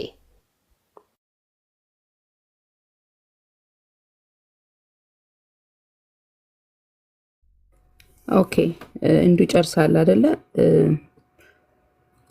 እሺ ኤቢ መጠየቅ ትችላለህ ዴቫን። እሺ አንድ ጥያቄ ልጠይቀው፣ ወይ ሁለተኛው በጣም አጭር ጥያቄ ናት በእርግጥ። እሺ የመጀመሪያው ጥያቄ የሐዋርያትን ክራይቴሪያ አስቀምጠሃል እና የሆኑ ሐዋርያትን ደግሞ እነ ዩሊያንን እነ በርናባስን ምናምን ጠቅሰሃል። አንተ ለሐዋርያት መስፈርት ብላ ያስቀመጥከውን እነ ዩሊያን ምናምን ያሟላሉ ብለህ ታምናለህ? ሐዋርያ ለመሆን የግድ እነዛን መስፈርቶች መሟላት አለባቸው፣ እነዛ መስፈርቶች ካልተሟሉ ሐዋርያ አይደለም ስላልክ ከ12ቱ ሐዋርያት ደግሞ ውጭ ሌሎች ሐዋርያት አሉ እነ ዩሊያንን ጨምሮ ስላልክ እነዛ መስፈርቶች አሟልተዋል ብለህ ነው ያመንከው ነው አንዱ ጥያቄ። ሁለተኛው ጥያቄ አግናጢዮስ ትንቢት ተናግሯል ለፊላደልፊያ ቤተክርስቲያን ከሐዋርያት ዘመን በኋላ ያው ፖስት አፖስቶሊክ ኤጅ ነው ሐዋርያና በሆነው እንደምናውቀው ለፊላደልፊያ ትንቢት ተናግሯል። ትንቢት ስለተናገረ ፕሮፌት ሚል ማዕረግ ወይም ሹመት አለው ይሰጠው በሚል ሳይሆን የፕሮፌቲክ የሆነውን ጸጋ ኤክሰርሳይዝ እያደረገ እንደነበረ ትቀበላለህ ወይም ታምናለህ? እንደዛ እያደረገ ነበር ትንቢት የተናገረው ፕሮፌቲክ የሆነው ጸጋ አሁንም ስለቀጠለ ነው ብለህ ነው የምታምነው ወይስ እንዴት ነው ኤክስፕሌን የምታደርገው? የአግናጢዮስን ላነብልህ እችላለሁ። ጨርሻለሁ። እሺ ከነዚህ ከበጉ ሐዋርያት ጳውሎስን ጨምሮ 13ቱ ውጪ ያሉት ባርናባስም ሆነ ዩሊያ በነገራችን ላይ ከፍተኛ ክርክር ዲቤት ያለበት ነው። አንደኛ ሴት አይደለችም ወንድ ነው የሚል ዲቤት አለበት። ጆን ክርስቶስም ሴት ነች ይላል። ሌሎች ስኮላሮች ደግሞ ወንድ ነው የሚል ዲቤት አለበት። እስከ ተወሰነ ሴንቸሪ ድረስ በሴት ስም ለሴት ስም ላይ አገልግሎት ላይ ውሎ አያውቅም የዩሊያ የሚለው ስም ዲቤት ያለበት ነው። እንደዛም ሆኖ ግን ዩሊያ ሴትን ብትሆን ሐዋርያ ነች። ሴትን ሐዋርያ ማለት በጣም ይከብዳል። ሐዋርያ ነው ማለት አይደለም። ባርናባስም እንደዛ አይደለም። በሐዋርያት መካከል ነው የሚለው መጽሐፉ የሚለው በሐዋርያት መካከል ያሉ ናቸው እንጂ ሐዋርያ የሚል ሹመት ያላቸው ናቸው ማለት አይደለም። የበጉ ሐዋርያቶች ውስጥ ከነዛ ውስጥ የሚመደቡ ናቸው ማለት ሳይሆን በሐዋርያት መካከል ያሉ ናቸው። ሐዋርያ ናቸው ብዬ አይደለም ያቀረብኩት፣ በሐዋርያት መካከል የነበሩ ናቸው። እነ ዩሊያ እነ ባርናባስ እንደዚህ በፈርስት ሴንቸሪ ላይ የምናያቸው በሐዋርያት መካከል የነበሩ ናቸው። የሐዋርያነት ሹመት ግን የሌላቸው ናቸው። የሐዋርያነት ሹመት በራሱ በጌታ የተሾመ ጌታን ያየ በጌታ የተማረ በጣም ብዙ ነገሮች አሉት። ድንቅና ታምር የጸና የሚለው ብዙ ክራይቴሪያዎች አሉት። በራሱ በጌታ የተሾሙ አይደሉም፣ በጌታ እንትን ያሉ አይደሉም። እነዚህኛዎቹ ግን በጌታ የተሾሙ በጌታ የተመረጡ ከጌታ ጋር አብረው የወጡ የገቡ በጌታ የተማሩ ናቸው እና እነ ዩሊያ እነ ባርናባስ በሐዋርያት መካከል ያሉ ናቸው እንጂ የሐዋርያነት ሹመት ወይም ደግሞ ልክ እንደነ በጉ ሐዋርያቶች እንደዚህ አይነት ማዕረግ የላቸውም። በሐዋርያት መካከል ግን ነበሩ። ነገር ግን ይሄ ሐዋርያ የሚለው ነገር ለሚሽነሪ ለሚላክ የተላከ ስለሆነ ለነዛ ሁሉ ሲሰጥ እናያለን እና እነዚህ በነዛ መካከል ያሉ ናቸው። ሌላው ኢግናሽየስ ትንቢት ተናግሯል።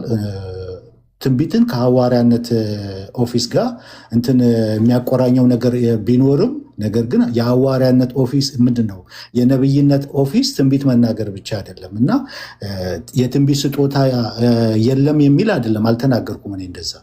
ቤተክርስቲያንም በለጠፍኩት ፔጅ ላይ ካያችሁ የመካነ ኢየሱስ ቤተክርስቲያን ያወጣችው መግለጫ ላይ የሐዋርያነት መደቡ የነብይነት መደቡ የለም ብለን የምታምነው ቤተክርስቲያኔ የትንቢትን ስጦታ ግን ለብቻ ያስቀመጠችው አለ። የትንቢት ስጦታ ግን ልክ እንደ አንደኛ ቆሮንቶስ 14 አካሉን ለማነጽ ይሄ ግለሰብ ላይ የአጋቦስን ጠቅሳ ለአካሉ ጥቅም ለቤተክርስቲያን የመጣ ትንቢት እንደሆነ ያንን ጠቅሳ ለአካሉ ለቤተክርስቲያን ጥቅም የሚውል ከሆነ በቤተክርስቲያን ውስጥ አልፎ ተፈትሾ ታይቶ ጥቅም ላይ ለአካሉ ለማነጽ ጥቅም ላይ ይውላል የሚለውን ትቀበላለች። መደቡን ግን አንቀበልም ነው። ስለዚህ ያ ትንቢት ነው የተናገረው። እኛ ያወራ ነው ስለ መደቡ ነው ማለት ነው፣ ስለ ታይትሉ ነው። እሺ ኤቢ ቴንኪው በጣም በቃ ክሊር ነው። ድል ካገኘው አንድ ተጨማሪ ጥያቄ በኋላ ጠይቃለሁ። ቴንኪው። እሺ ለዳኒ ጥያቄ ማቅረብ የሚፈልግ ሰው ካለ እድሉን እንሰጣለን። አማን ሻሎም አቀርባለሁ እያለች ነበር። እሺ አማን ሰላም ብለናል። ጥያቄን ማቅረብ ትችላለህ። እሺ ሰላማችሁ ይዛ። እሺ ዳኒ ለአንተ ነው ጥያቄ። አዎ እሺ ዳኒ ለአንተ ነው። ቀለል አድርገው። ኧረ እኔ ሁሌም ቀለል ያለ ነው። እኔ ወንድሞቼ ላልበረታም። ኦኬ ወጽፌ ነው ያስኩትና ፔስት አድርጌ ኮሜንት ላይ ያየው ነው እንትን የምለው። ለምሳሌ ኤፌሶን ምዕራፍ 2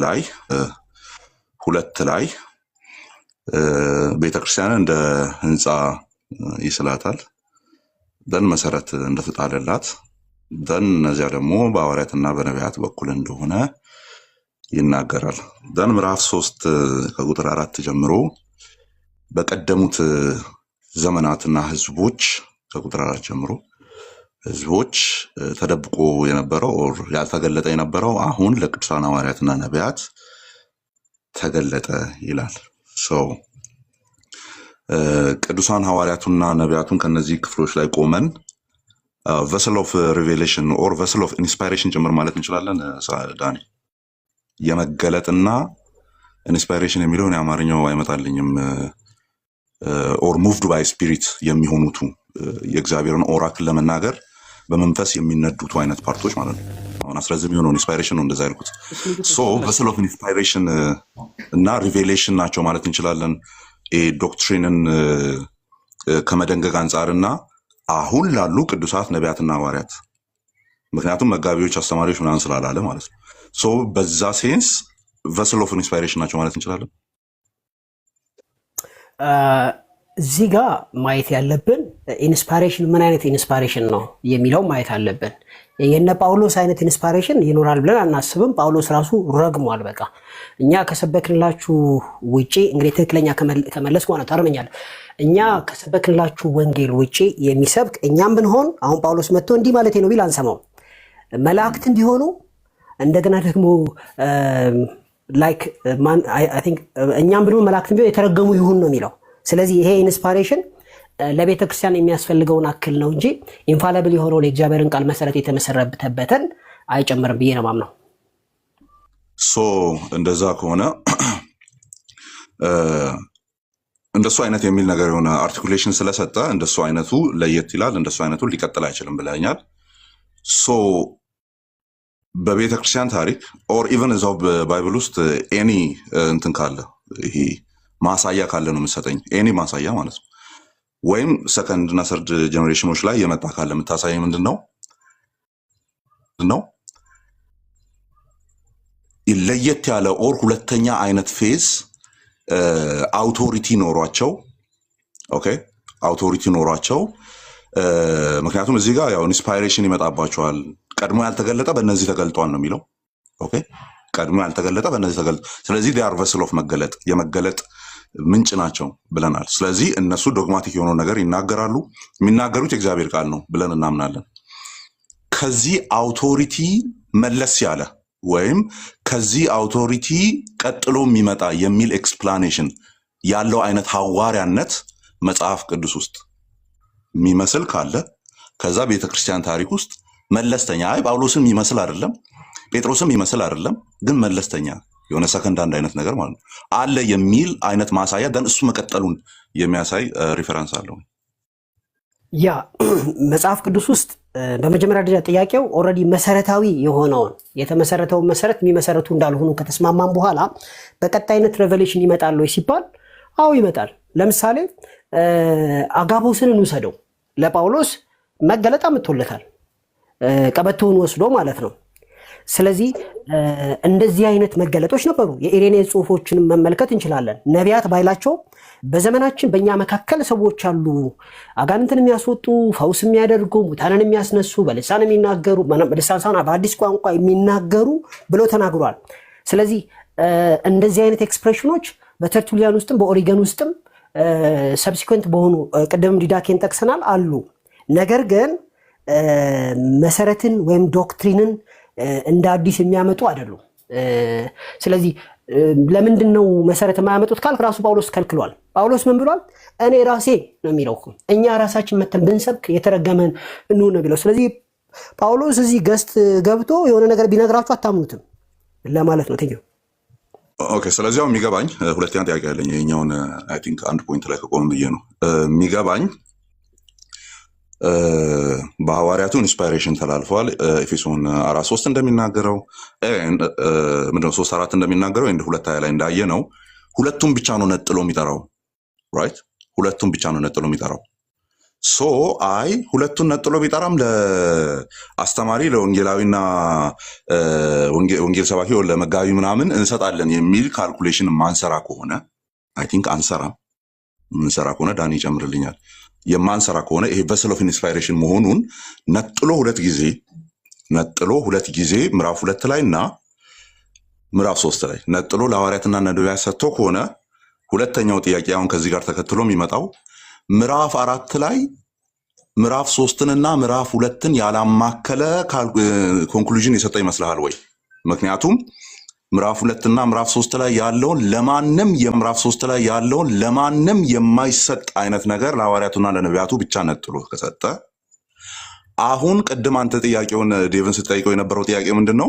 ሐዋርያትና ነቢያቱ ላይ ያለው ነገር ተቋርጧል የሚባል ከሆነ በዛ መንገድ የለም የሚል ከሆነ የመጋቢዎችና የአስተማሪዎችም ነገር አንድ ላይ መቆም ስላለበት ስላልከኝ ማለት ነው። ራይት። ስለዚህ የኔ ጥያቄ አርቲኩሌት ላድርገው።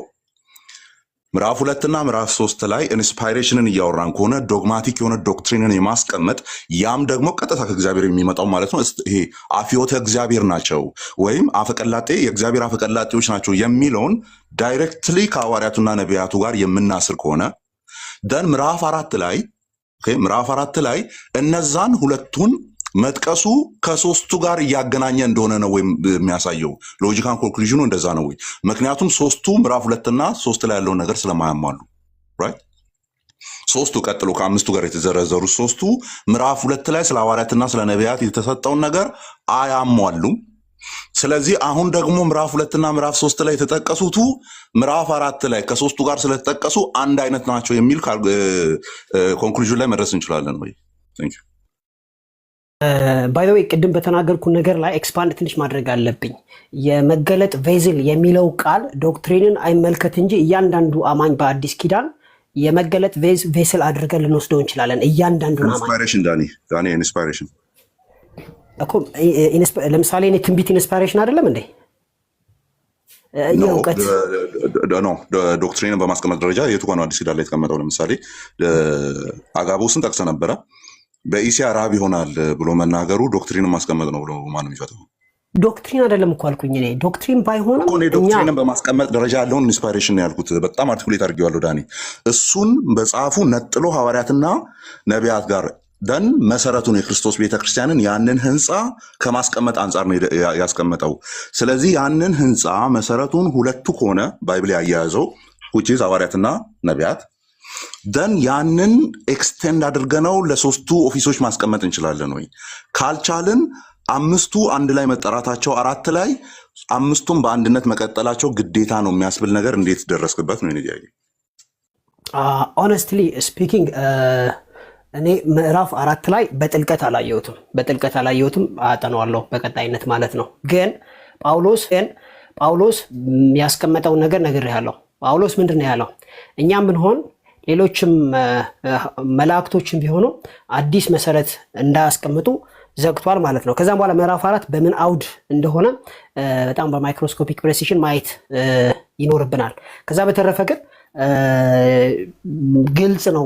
ማንኛውም ክርስቲያን ለቤተ ክርስቲያን መታነጽ የሚሆን ዶክትሪን ያልሆነ ኢንስፓይሬሽን ይቀበላል ብለን ብያምናለሁ ወይም ደግሞ ብለን እናምናለን። ጨርሻለሁ። ታንክ ዩ ተመልሶልኛል።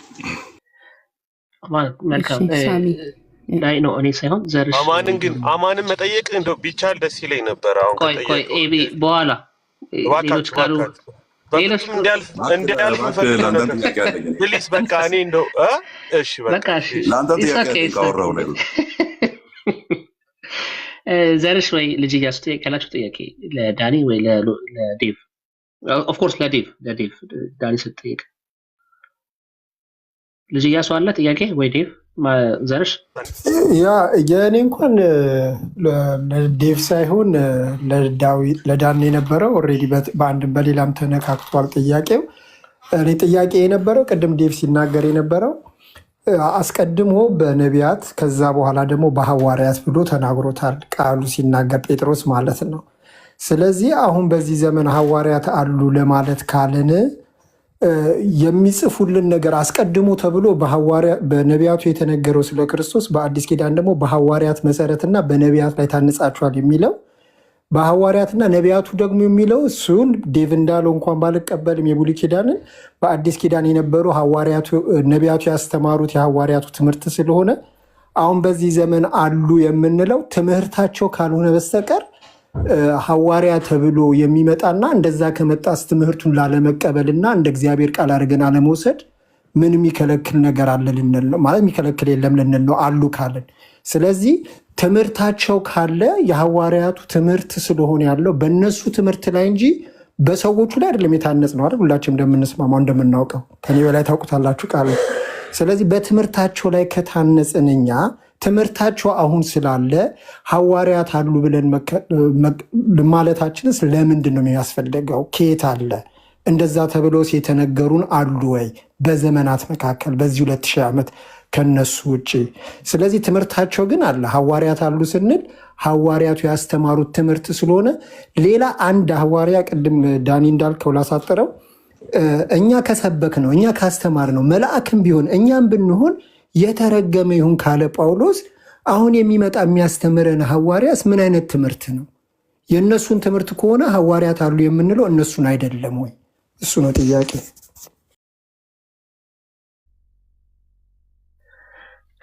ሰሙዬ ቀጥል።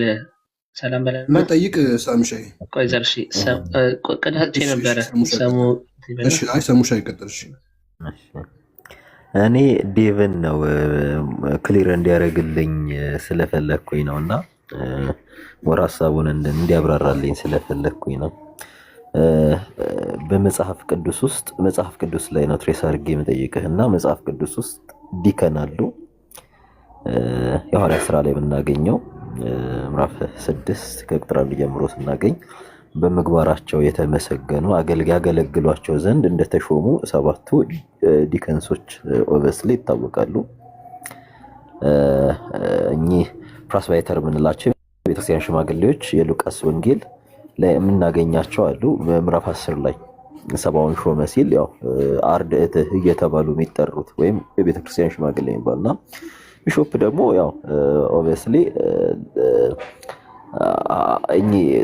ምንድነው ከነዛ ከፍ ያሉ ሐዋርያትን ሜንሽን ለማድረግ እንደሆነ ወይም ይሄ ሲመተ ሐዋርያት የሚባለው ነው እንትን የሚለውና እዚህ ጋር እንትን ስለ እኛ አሁን የተጠቀሱት ኦፊሶች አሁን ለምሳሌ ፕሪስባይተር ስንል የቤተክርስቲያን ሽማግሌዎች አገልግሎታቸው ምንድነው? በሉቃስ ወንጌል ምዕራፍ 10 ሁለት ፔር እያደረገ ሲልካቸው አገልግሎታቸው ምን ነበረ? እሱ ላይ ሰፋ ያለ ማብራሪያ ብሰጠን። ሁለተኛ ነገር ደግሞ ዲከንሶች ላይ የዲያቆናት አገልግሎት ምን ነበረ እና ቢሾፕ ላይ ደግሞ የሐዋርያቱ ሮላቸው ምን ነበረ? ማለትም ሮላቸው ስለ ፕሬስባይተሮች ከቢሾፖች በምንድን ነው የሚለዩት? ፕሬስባይተሮች ከዲከኖች በምንድን ነው የሚለዩት?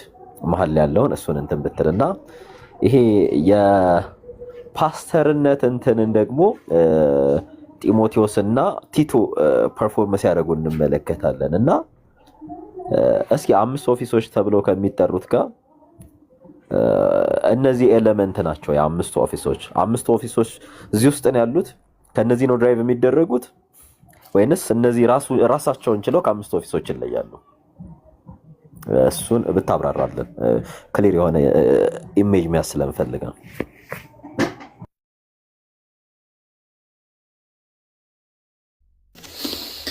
በመጀመሪያ ሰሙር ሰላም ብያለው።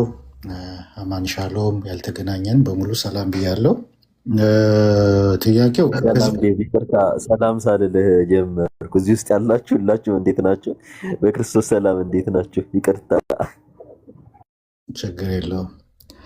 እኔ አይደለሁም አገልጋይ ዘሪሁን ያሳሳተኝ እና መሀል ገብቶ አገልጋይ ዘሪሁን አታሳስተው።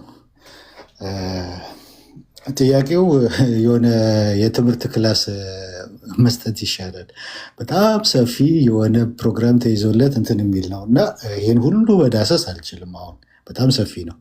እያንዳንዱ እንትናቸው ምንድን ነው፣ ፈክሽን የሚያደርጉት እንዴት ነው የሚለው ፓስተር፣ ፕሪስፔተር፣ ዲከንስ፣ ቢሾፕ ምናምን የሚለው በጣም ሰፊ ስለሆነ እዛ ሁሉ ነገር ውስጥ አልገባም። አሁን የርዕሳችንና እንትናችን አፖስትልና ነቢይ ላይ ብቻ ያጠነጠነ ስለሆነ የአፖስትሎቹን ቅድም የተናገርኩትን ብቻ ነው የምደግመው።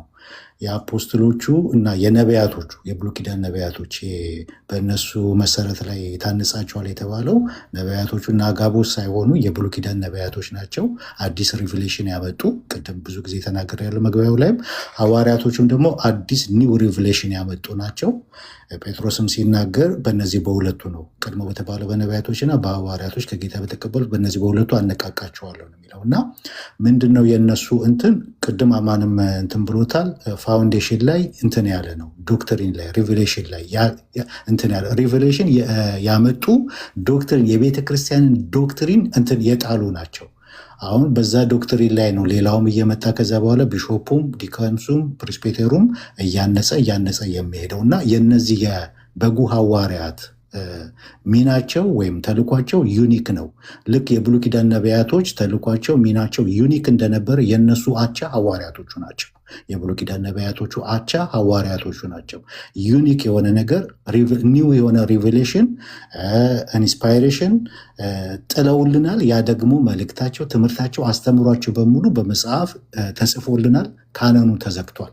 ከዛ በኋላ ያሉት በሙሉ እነሱን ተክተው እየሰሩ እያገለገሉ ያሉት ኢግናሽየስም ክሌመንት ኦፍ ሮምም ኢራኔስም ያስቀመጡት ቢሾፕ ፕሪስፔተር እና ዲከን አንዳንዶች ደግሞ ሁለቱም ብቻ ያስቀመጡት ያንን አስተምሮ ያንን ዶክትሪን አስጠብቀው ያንን እያስተማሩ አካሉን እያነጹ የሚቀጥሉ ናቸው ስራቸው የሚሆነው ማለት ነው። ጳውሎስ ልክ በቆሮንቶስ ላይ እንደተናገረ እንደ ብልሃተኛ አናጺ አለቃ መሰረት ተጠንቅቄ ጣልኩ አለ። ሌላው በእርሱ ላይ ምን ይልበታል? ያንጽበታል። ስለዚህ ሌላዎች የተባሉት ከዛ በኋላ የሚመጣው ትውልድ በሙሉ ክርስቶስ እስከሚመጣ ድረስ በዛ ላይ እያነጸ የሚሄድ ነው ብዬ በአጭሩ ላስቀምጠው። ሰሙ ጥያቄ በጣም ሰፊ ነው። እነዛን ሁሉ እንዳሰው ካልኩኝ በዚህ በደከመኝ ሰዓት በራበኝ ሰዓት አልችልም። ወይም ሌላ ጊዜ በሌላ ርዕስ እንትን ማለት እንችላለን። የዛሬው ርዕሳችን ነቢይና ሐዋርያ መጽሐፍ ቅዱስ ክፍል ነው እንደዛ የሚናገሩ ሲዝ አድርጓል ወደሚል ሀሳብ ሄደው ለማለት ነው። ኦኬ አማን ያው መልስ እንትን ይልበታል። ሲዝ አድርጓል የሚል ሲናገር አልሰማሁትም። ከዶክትሪንና ከቨስል ኦፍ ኢንስፓሬሽን ጋር እያይዞ ነው ሲናገር የነበረው። ቀጥሎ ከእኔ በኋላም ስለሚኖራችሁ ጊዜ አማን ራሱ መልስ ይሰጣል። ግን ምንድነው ቅድመንም ስናገር መጀመሪያውም ላይ ስናገር የነበረው የብሉይ ኪዳን ነቢያቶችና የአዲስ ኪዳን ሐዋርያቶች በእነሱ አቻ ያሉት የእነሱ ልዩ ነው። ዶክትሪን ነው የተደነገገው በእነሱ ኢንስፓይሬሽን ሪቪሌሽን ነው የተገለጠው። አዲስ መገለጥ ቅድም ተናግሬ ያለው በብሉይ ኪዳን ያሉ ነቢያቶች ተሰምቶ ታይቶ የማይታወቅ ትንቢት ነው የተናገሩት። እነሆ ድንግል ትጸንሳለች ወንድ ልጅንም ትወልዳለች ብለው ሲናገሩ ድንግል ጸንሳ በታሪክ አይታወቅም። አዲስ ሪቪሌሽን። እናንተ ሰውን ማድከማችሁ አንሶ ደግሞ አምላክ ልታደክሙት ነው አለ። አምላክ በስጋ እንደሚገለጥ አዲስ ሪቪሌሽን ነው የተናገሩት የብሉይ ኪዳን ኪዳን ነቢያቶች። አዲስ ኪዳንም ደግሞ በምናይበት ሰዓት ልክ እንደዛው ቅድም አማን የጠቀሰው አለ፣ እንደገና ደግሞ ጳውሎስ በቆላስይስ ላይ የጠቀሰው አለ። ከሁሉ ይልቅ የክርስቶስን ሚስጥር እንዴት እንዳውቅ እንድትረዱ እወዳለሁ። ሚስጥሩ ማለት የክብር ተስፋ ያለው ክርስቶስ በእናንተ ዘንድ መሆኑ ነው። ይሄ በሌሎች ትውልዶች ዘንድ ገና አልታወቀም ማለት ይሄ ሚስጥር የሆነው ክርስቶስ አሕዛብ በአንድ አካል እንደሚወርሱ በሌሎች ትውልዶች ዘንድ አልተገለጠም። ኤፌሶ ምዕራፍ 2 ላይም ደግሞ ሁለታቸውን ይላል፣ ሁለታቸውን በአንድ ስራ ወደ አብ መግባት አለና ከሁለታቸው አንድን አዲስ ሰው ፈጥሮ እነማን ነው? ከአይሁድና ከአሕዛብ። ሚስጥር ነው የተገለጠው በእነዚህ ሐዋርያቶች። ይሄ ደግሞ ሪቪሌሽን ነው፣ አዲስ መገለጥ ነው፣ አዲስ ነገር ነው፣ ኢንስፓይሬሽን ያለበት ነው፣ ዶክትሪን ነው። ስለዚህ የእነሱ አገልግሎት ልዩ ነው። ቤት ሲሰራ መሰረት አንዴ ነው የሚጣለው፣ ሁለቴ ሶስቴ አይደለም የሚጣለው፣ አንዴ ነው የሚጣለው። መሰረቱን ጥለውታል። ከዛ በኋላስ ምንድን ነው የሚደረገው? ግድግዳው እየተሰራ በር፣ መስኮት፣ ጣሪያ ምናምን ነው የሚወጣለት። ስለዚህ እነሱ ያንን ጥለው ሄደዋል። ዶክትሪን ተመስርቷል። ሌላ ዶክትሪን የለም፣ ሌላ ኒው ሪቪሌሽን የለም። አገልግሎታቸው እዛ ላይ ነው። የእነሱ አገልግሎት መሰረትን መጣል ላይ ማለት ነው፣ ጳውሎስን በቆሮንቶስ እንደተናገረው።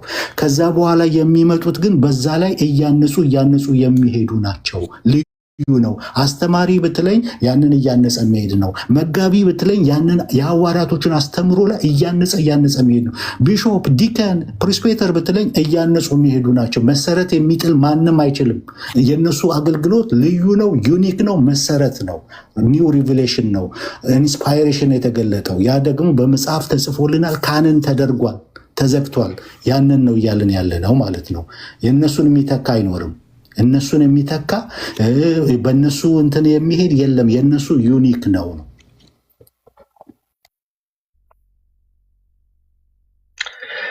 ዴቪዬ በጣም ቴንኪው። ሶ ቢዩቲፉል፣ በጣም ሬስፔክትፉል የሆነ ዲስከሽን ነበረ። ዲቤት አይደለም፣ ያው በወንድሞች መካከል ዲቤት ስለሌለ ማለት ነው። ለመማማር ነው። ሁለቱም ሳይድ ያለውን ነገር በደንብ ተምረናል።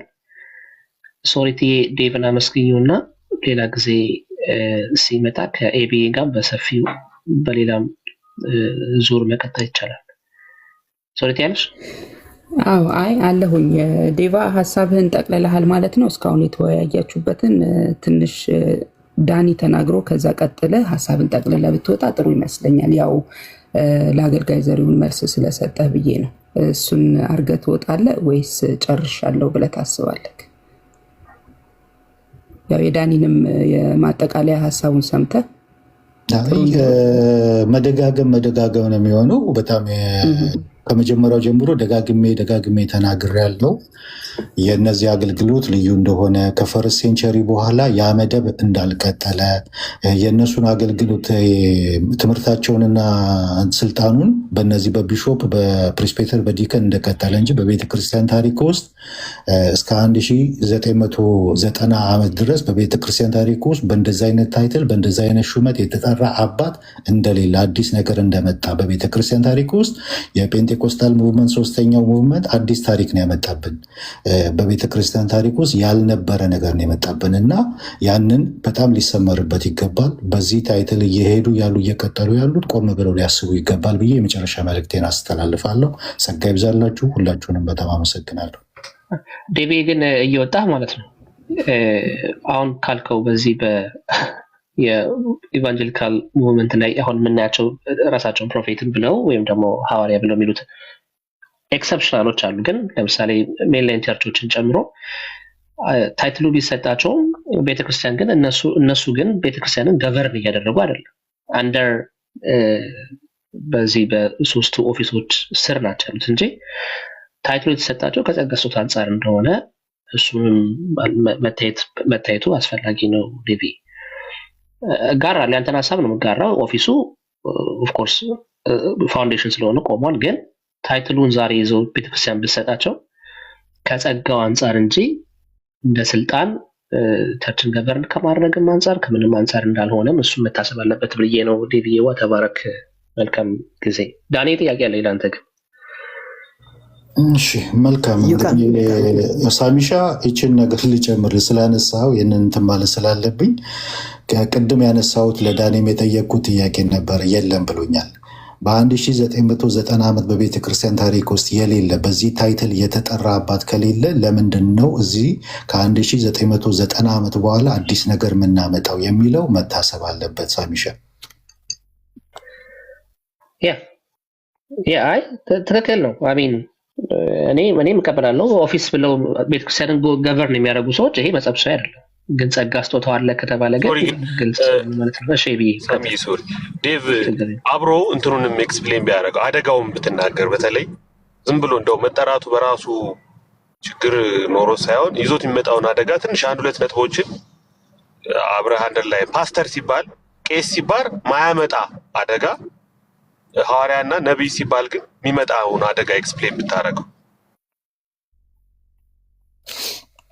ይሄ እኮ እናንተ እንዳውም በአካል አላችሁ ኢትዮጵያም ቢሆን ማለት ነው። እና በሐዋርያት ነን እያሉ ራሳቸውን እየሾሙ የሚመጡ የራሳቸውን የግል ሱቅ እየከፈቱ እንትን የሚሉ ዘይት የሚሸጡ እንትን የሚሉ መድኃኒት እየከለከሉ ሰው የገደሉ በገስታው ስንት ገንዘብ የሚበዘብዙ ነቢያቶች እነማን ናቸው?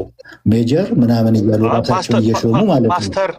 ፓስተሮችም እንደዛ ያደርጋሉ። አዴቭ ፓስተር በሚልም ስም እንደዛ የሚያደርጉ አሉ። ድርጊቱን ወንጌላዊ ተብሎም የሚያደርግ አለ።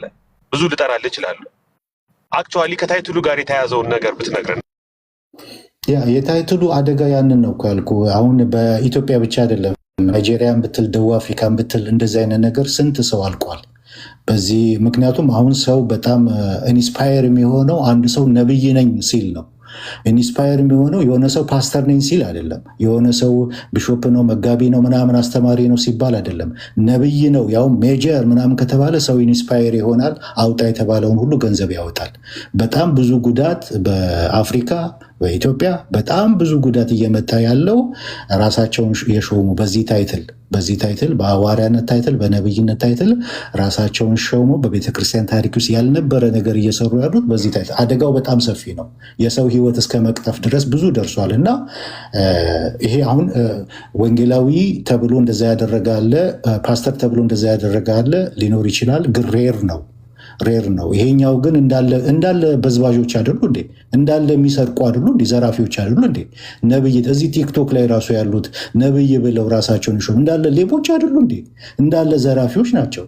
ራሳቸውን የሾሙ ሌቦች፣ ያልተጠሩ ሌቦች ማለት ስድብ አይደለም፣ ትክክለኛ ስማቸው ነው። እና ብዙ ጉዳት ብዙ ነገር ነው እንጂ በየሰው ጓዳ ያመጣው እና በጣም ብዙ ጉዳት ነው። በቤተክርስቲያን ታሪክ ውስጥ ትልቅ ኪሳራ ያመጣብን ሐዋርያና ነቢይ መሾም ከመጣበት ጊዜ ጀምሮ ነው።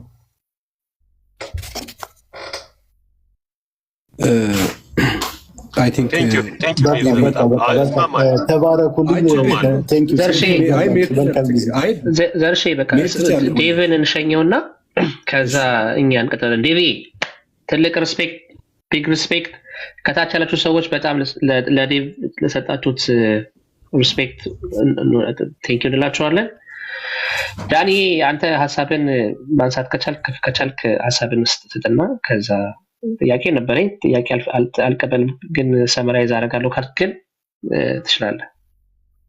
ጥያቄው ችግር የለውም። ግን ዴቭ ቅድም ሲናገር የነበረው ነብይነትን አንድ ሰው ነብይ ነኝ ሲል ሰው ሁሉ ኢንስፓየርድ ይሆናል ብሏል እና ይሄ መልስ ያስፈልገዋል፣ መጽሐፍ ቅዱሳዊም ስለሆነ ማለት ነው። ራሱ ጳውሎስ በአፉ እንደዚህ ብሏል፣ የጸጋ ስጦታን ከዛስ ይበልጡኑ ትንቢትን መናገር በብርቱ ፈልጉ ብሎ ራሱ ትንቢትን ከፍ ያደርገዋል። ምክንያቱ ያው ብዙ ነገር ቢኖርምና ስለዚህ የሆነ ነገር ስናብራራ እንደ መጽሐፍ ቅዱስ ቢሆን ድሮስ ቢሆን ነብይነት እኮ ማለት ተፈልጎ ነው የሚገኘው። ማለት አንድ ነብይ ያለ ተብሎ ተፈልጎ ነው በብሉይ ኪዳን ኮንቴክስት ነድ ማለት ነውና ስለዚህ መጽሐፍ ቅዱስ ራሱ ዳኒ ትንቢት መናገርና ነብይነት አንድ ነው እንዴ? አንድ አይደለም። አይ አግሪ። የጸጋ ስጦታና ኦፊስ ነው የኛው። ግን ስለ ኢንስፓይሬሽን ስለተወራ ኢንስፓይሬሽኑን ነው ያወራው ያለውትና ሰዎች ለትንቢት ያላቸው ቫልዩ ትልቅ መሆኑ መጽሐፍ ቅዱሳዊ ነው ለማለት ነው። ትንቢትንማ እቀበላለሁ አለ እኮ። ትንቢትንማ ቤተክርስቲያንም ትቀበላለች እኔም እቀበላለሁ ብሏል። እንደዛ አላለም። እንደዛ ከሆነ አሁን ለምሳሌ እነዚህ ሰዎች የሚያጭበረብሩት አሁን ቅድም ዴቭ ሲያነሳ የነበረው የሚያጭበረብሩት እንደዚህ የሚያደርጉት ፓስተርም ሆነ ነብይ ነኝ የሚለውም ሆነ ሐዋርያ ነኝ የሚለውም ሆነ በዚህ በጸጋው ውስጥ ተደብቀው እንጂ ጸጋው ብቻውን ጸጋው ስላለው ነው ወይ እንደ ኦቶሪቲ የሚቆጠረው? ለምሳሌ ፕሮፌሲ ከሆነ የሚሰራ ከሆነ ሰውየውም ነብዩም ጌታ ተናገረኝ ብሎ ትንቢት ነው የሚናገረው። ስለዚህ ሰዎችን የሚያወዛግበው የሚመጣው ትንቢት እንጂ የሰውየው ነብይነትና የሰውየው ፓስተርነት ላይ ነው ብዬ አላስብም። ስለዚህ ችግር እያመጣ ያለው ጸጋው አለብን የሚሉ ሰዎች የሚሄዱበት የማጭበርበር መንገድ ነው። ስለዚህ ቅድም እንዳነሳው ኤቢያንተም ፓስተሩ ያጭበረብራል፣ ወንጌላዊ ነኝ የሚለው ያጭበረብራል፣ ምንም ነኝ የሚል ያጭበረብራል። ስላጭበረበረ ብቻ ነብይነት የሚለውን ጸጋ አልቀበልም ከሆነ እንትን ጥያቄ ይኖርብኛል። ማጭበርበሩ እኮ አይደለም ዘርሺ። አይ ግን እዚህ ጋር ቆይ አንዴ አገልጋይ ዘሪሁን እኔ እያልኩ ያለሁት ኦር ዴቭም ያለው የተስማማውበት ነጥብ ምንድነው? ነብይና ሐዋርያ ተብሎ ግን አንድ ሰው ትንቢት በጸጋ ስጦታዎች በዋናነት በተለይ ኢትዮጵያ ያለው እና ምዕራብ አፍሪካ፣ ደቡብ አፍሪካ ያሉ አቢዩዞች በዋናነት ምንጫቸው ጸጋዎች አይደሉም። ሹመቱ ስልጣኑ ነው። ነብይ ሆኖ ሐዋርያ ሆኖ በሽማግሌ የሚተዳደር ትጠቅስልኛለህ? በሰዎች በአንድ የሆነ ፓስተር ስር ሐዋርያ የሚል ሹመት ይዞ በፓስተር ስር የሚተዳደር አለ? ፈጥኖ የራሱን ነው የሚከፍተው፣ የራሱን ነው የሚጀምረው። በቃ ፓወርፉል ነው የሚሆነው። ሶ አቢዩዝ ብዙ ጊዜ የሚመጣው ከሹመቱ ጋር ተያይዞ ሹመቱ በጣም አደጋ ያለው ነገር ነው። ነብይ ዘኔና ምን አደረገ? እንደው ክፉ ነገር እንዳታናግረኝ እና ነብይ ዘኔ ነብይ ተብሎ ምንድን ነው የሆነው? ራሱን አይደል የጀመረው?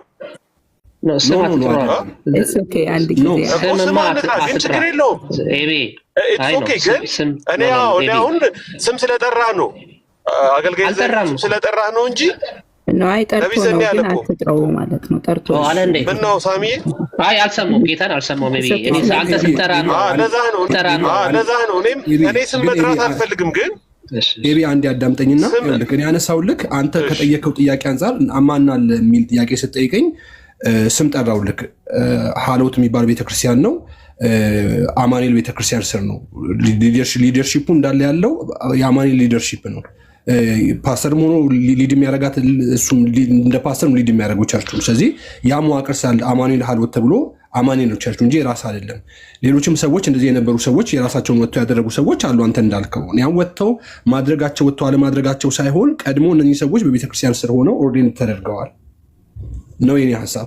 ስለዚህ ቤተክርስቲያን ውስጥ ኦርዴን ተደርገው እነዚህ ሰዎች እያገለገሉ እኔ አሁን እኮ ምን መሰለህ አገልጋይ ዘሪሁን አሁን ፖላራይዝ ያደረግነው አንድ ነገር ንገር። ሁሉም ሌባ ነው፣ ሁሉም ማጥፊ ነው። አሁን ነብይ ዘኔ የራሱን መክፈቱ ስህተት ነው እያልኩ አይደለም፣ አቢዩዘር ነው እያልኩ አይደለም። ምንም ማቀው ነገር የለም። እንደውም መልካም ስም እንዳለው ነው ማቅ ኦነስትሊ ነው የምናገረው። ቤዚካሊ እያወራን ያለ ነው ሜጀር የሆኑ ፕሮብለሞችን ነው ማለት ኢንዲቪጁዋልስ በጣም የሚገርሙ ኢንዲቪጁዋልስ አሉ ማቃቸው ነብይም ተብሎ ሳይጠሩ ብዙ ጸጋ የምናይባቸው ነብይም ተብሎ በጣም በቅንነት የሚያገለግሉ አሉ። ግለሰቦች ጋር አይደለም አሁን እያወራን ያለ ነው። በአጠቃላይ ኢንጀነራል አቢዩዝ አሁን ለምሳሌ ነብይም ሳይባሉ ሐዋርያም ሳይባሉ ብዙ ችግር የሚፈጥሩ ሰዎች እንዳሉ እኮ ተስማማን። ግን ታይትሉ አሁን በቤተክርስቲያን ታሪክ ውስጥ ትንቢት የሚናገር ቤተክርስቲያን የሚተክል የለም አይደለም። ሐዋርያ ተብሎ ያንን እንደ ሹመት እንደ መጠሪያ የተጠቀመና እንደ ኦቶሪቲ እንደ ስልጣን እንደ ፓወር የተጠቀመ በቤተክርስቲያን ታሪክም ሆነ በመጽሐፍ ቅዱስ ውስጥ ኢንክሉዲንግ ጳውሎስ የለም ነው። አንደኛ አለ ከተባለ ማስረጃ ማቅረብ ይቻላል። ያ ማለት ግን ሐዋርያዊ ጸጋና ሐዋርያዊ አገልግሎት ሐዋርያዊ አፖስቶሊክ ኦቶሪቲ ነው ያሁን ለቸርች ነው ያለው ብዬ ማምነው ሐዋርያዊ ስልጣን የለም ማለት ግን አይደለም ነው። ነብይነትም እንደዛ ዜን ግን አሁን አንድ ጥያቄ ልጠይቅህና እንደው የፈለገህን ወደኋላ 30 40 ዓመት ሂደህ እንደው አንድ ናሙና አምጣልኝ። ነብይ ተብሎ ተሹሞ ሐዋርያ ተብሎ ተሹሞ በሽማግሌ በመተዳደር አገልግሎቱን የጨረሰ በሆነ ፓስተር ስር ሆኖ በቸርች ሊደር ስር አገልግሎቱን የጨረሰ ብጥብጥ ያልተነሳበት ቤተክርስቲያን ተገንጥሎ ወጥቶ እንጋ ገንጥሎ ወስዶ ያልተነሳበት አንድ ሰው ነው የምልህ። አንድ ሰው ከጠቀስክልኝ በጣም ነው የምገረመው። እሺ እኔ አሁን እንደዛ አልጠራለም አንተ እንዳነሳው ማለት ነው። ለምሳሌ ይሄ ጸጋ ራሱ ኢትዮጵያ ውስጥ ኤክሰርሳይዝ መደረግ የጀመረበት እኔ በማውቀው 20 ዓመት ቢሞላው ነው። 22 እንደዛ ብሎ ራሱን የሚጠራ ሰው የማውቀው ከ22 ዓመት በፊት ነው የማውቀው እንጂ ነብይ የሚለውን ታይትል ያዘ፣ ሐዋርያ የሚለውን ታይትል ያዘ ማንም ሰው አላየሁኝም። እኔ ምንም ወደ ባለኝ ታሪክ ባለኝ መረጃ ማለት ነው። ግን አሁን ቅድም እንዳልከው ነው የምስማማው እንዳንተው ጸጋው ለቤተክርስቲያን ከተሰጠ ቤተክርስቲያኑ ጸጋው የሚሰራ ከሆነ ሰዎች በአገልግሎቱ በጸጋው እየተጠቀሙ ነው። ሰዎች ራሳቸውን ከፍ ከፍ አድርገው የሚጠሩበት ነው ብዬ እኔ ስለማላምን እንደ ስልጣን የሚጠቀሙበት ነው ብዬ ስለማላምን አካሉ ለማነጽ የተሰጠ ስጦታ እንጂ የሆነ ሰው ራሱን ቦልድ ከፍ አድርጎ የሚሄድበት ነው ብዬ አላምንም። እንደዛ ከሆነም ስህተት ነው ለኔም።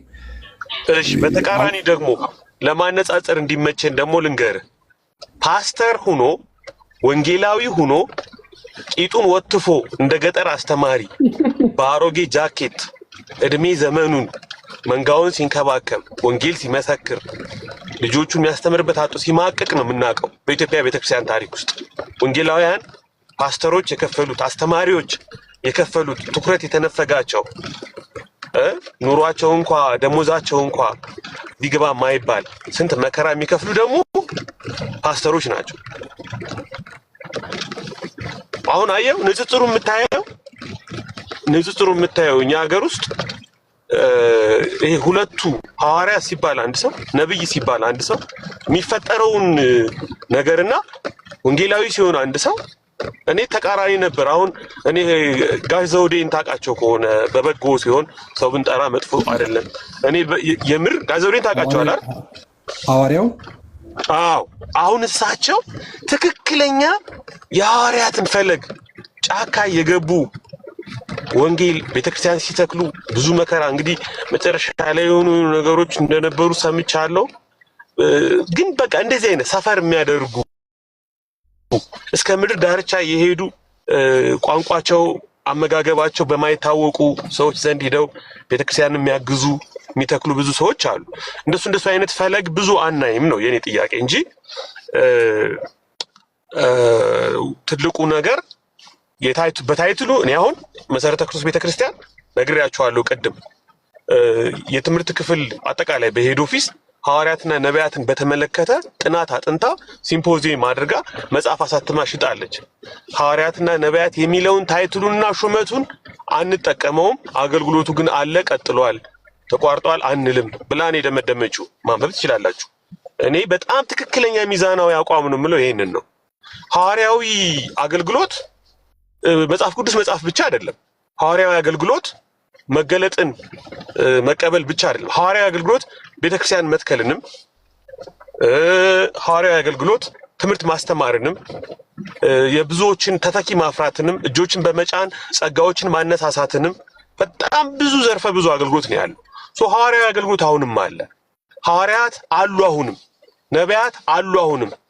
ግን ነብይ ነኝ ምትለዋን ኤልዛቤልን ስለተውካት አንድ በኤፌሶን ደግሞ ሐዋርያ ሳይሆኑ ሐዋርያንን ሚሉትን እንዲህ አይነት ችግሮች ግን አሉ።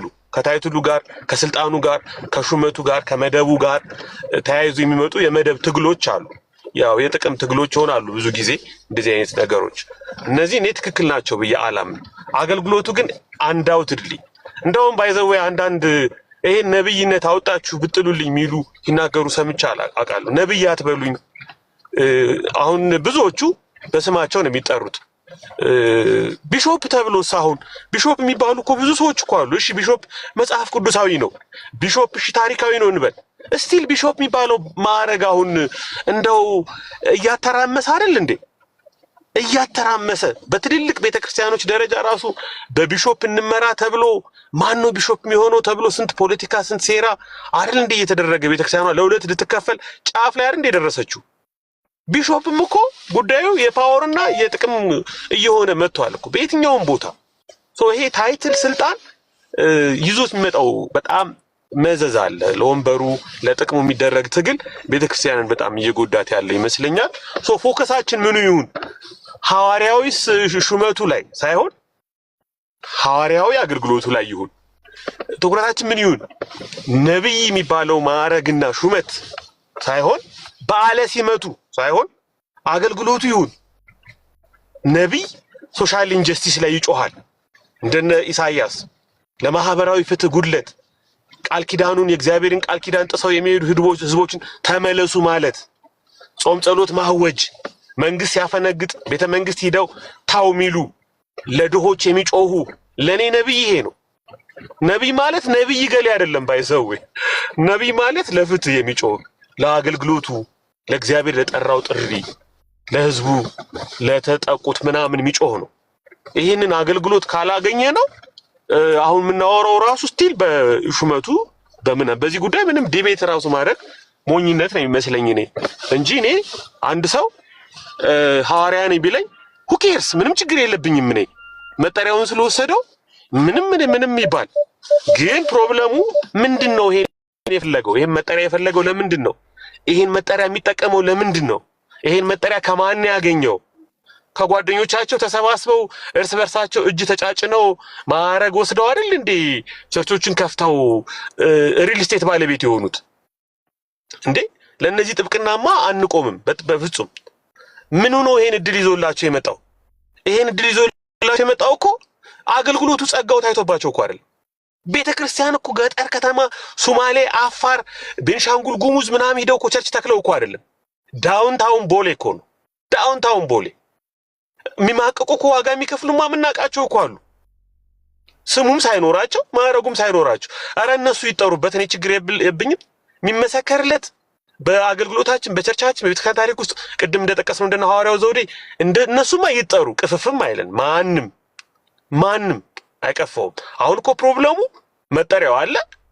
ይሄ እንደንትን እኮ ነው። ይሄ ረጅም ማዕረግ የሶስት እጁ እነሴ ጎንጂ ቆለላ የወ እዝባር ከእዝባር ት እዝባር ን እዝባር ን ዝ እዝባር ጽሕፈት ቤት ኃላፊ አይነት ነገር እኮ ነው።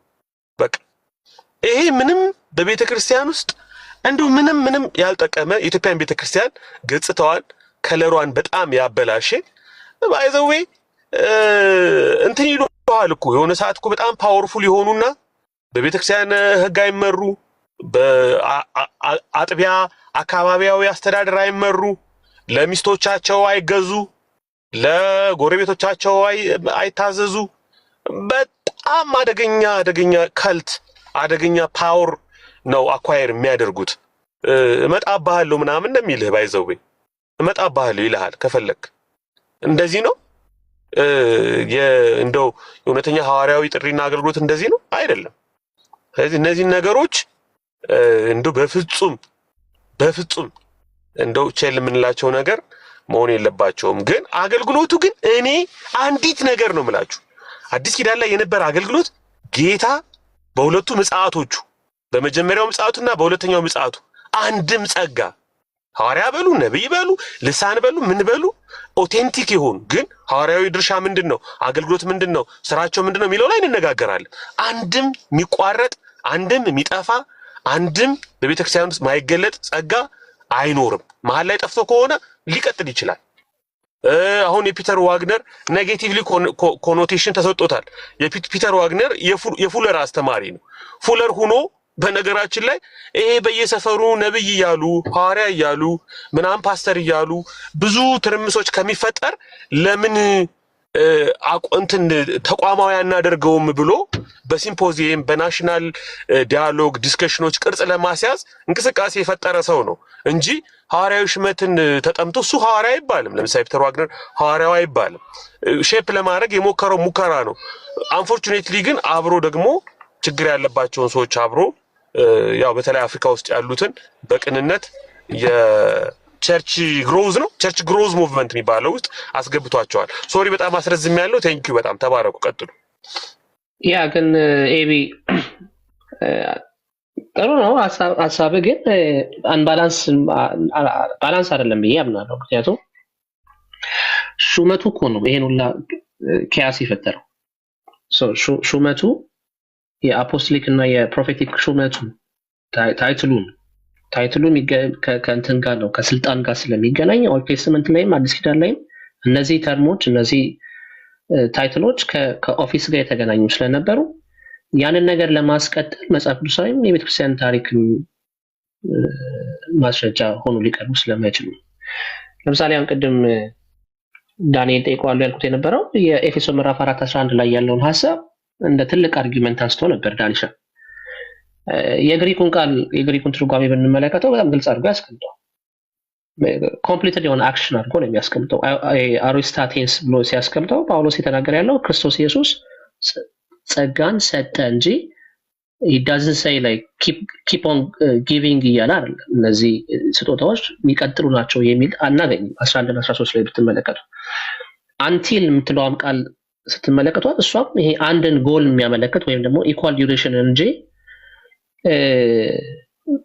ያ በቃ ሪኳየር ለሁሉም አንቲል በቃ ጎሉ ሪች እስኪሆን ድረስ የሚል ትርጓሜ እየሰጠን አይደል። እንደዛ ያስቀምጠውም የግሪኩም ትርጓሜ። ለምሳሌ ጌታ ኢየሱስ ክርስቶስ ብዙ ጊዜ የምናነሳው በዚህ ጉዳይ ላይ ማቴዎስ 1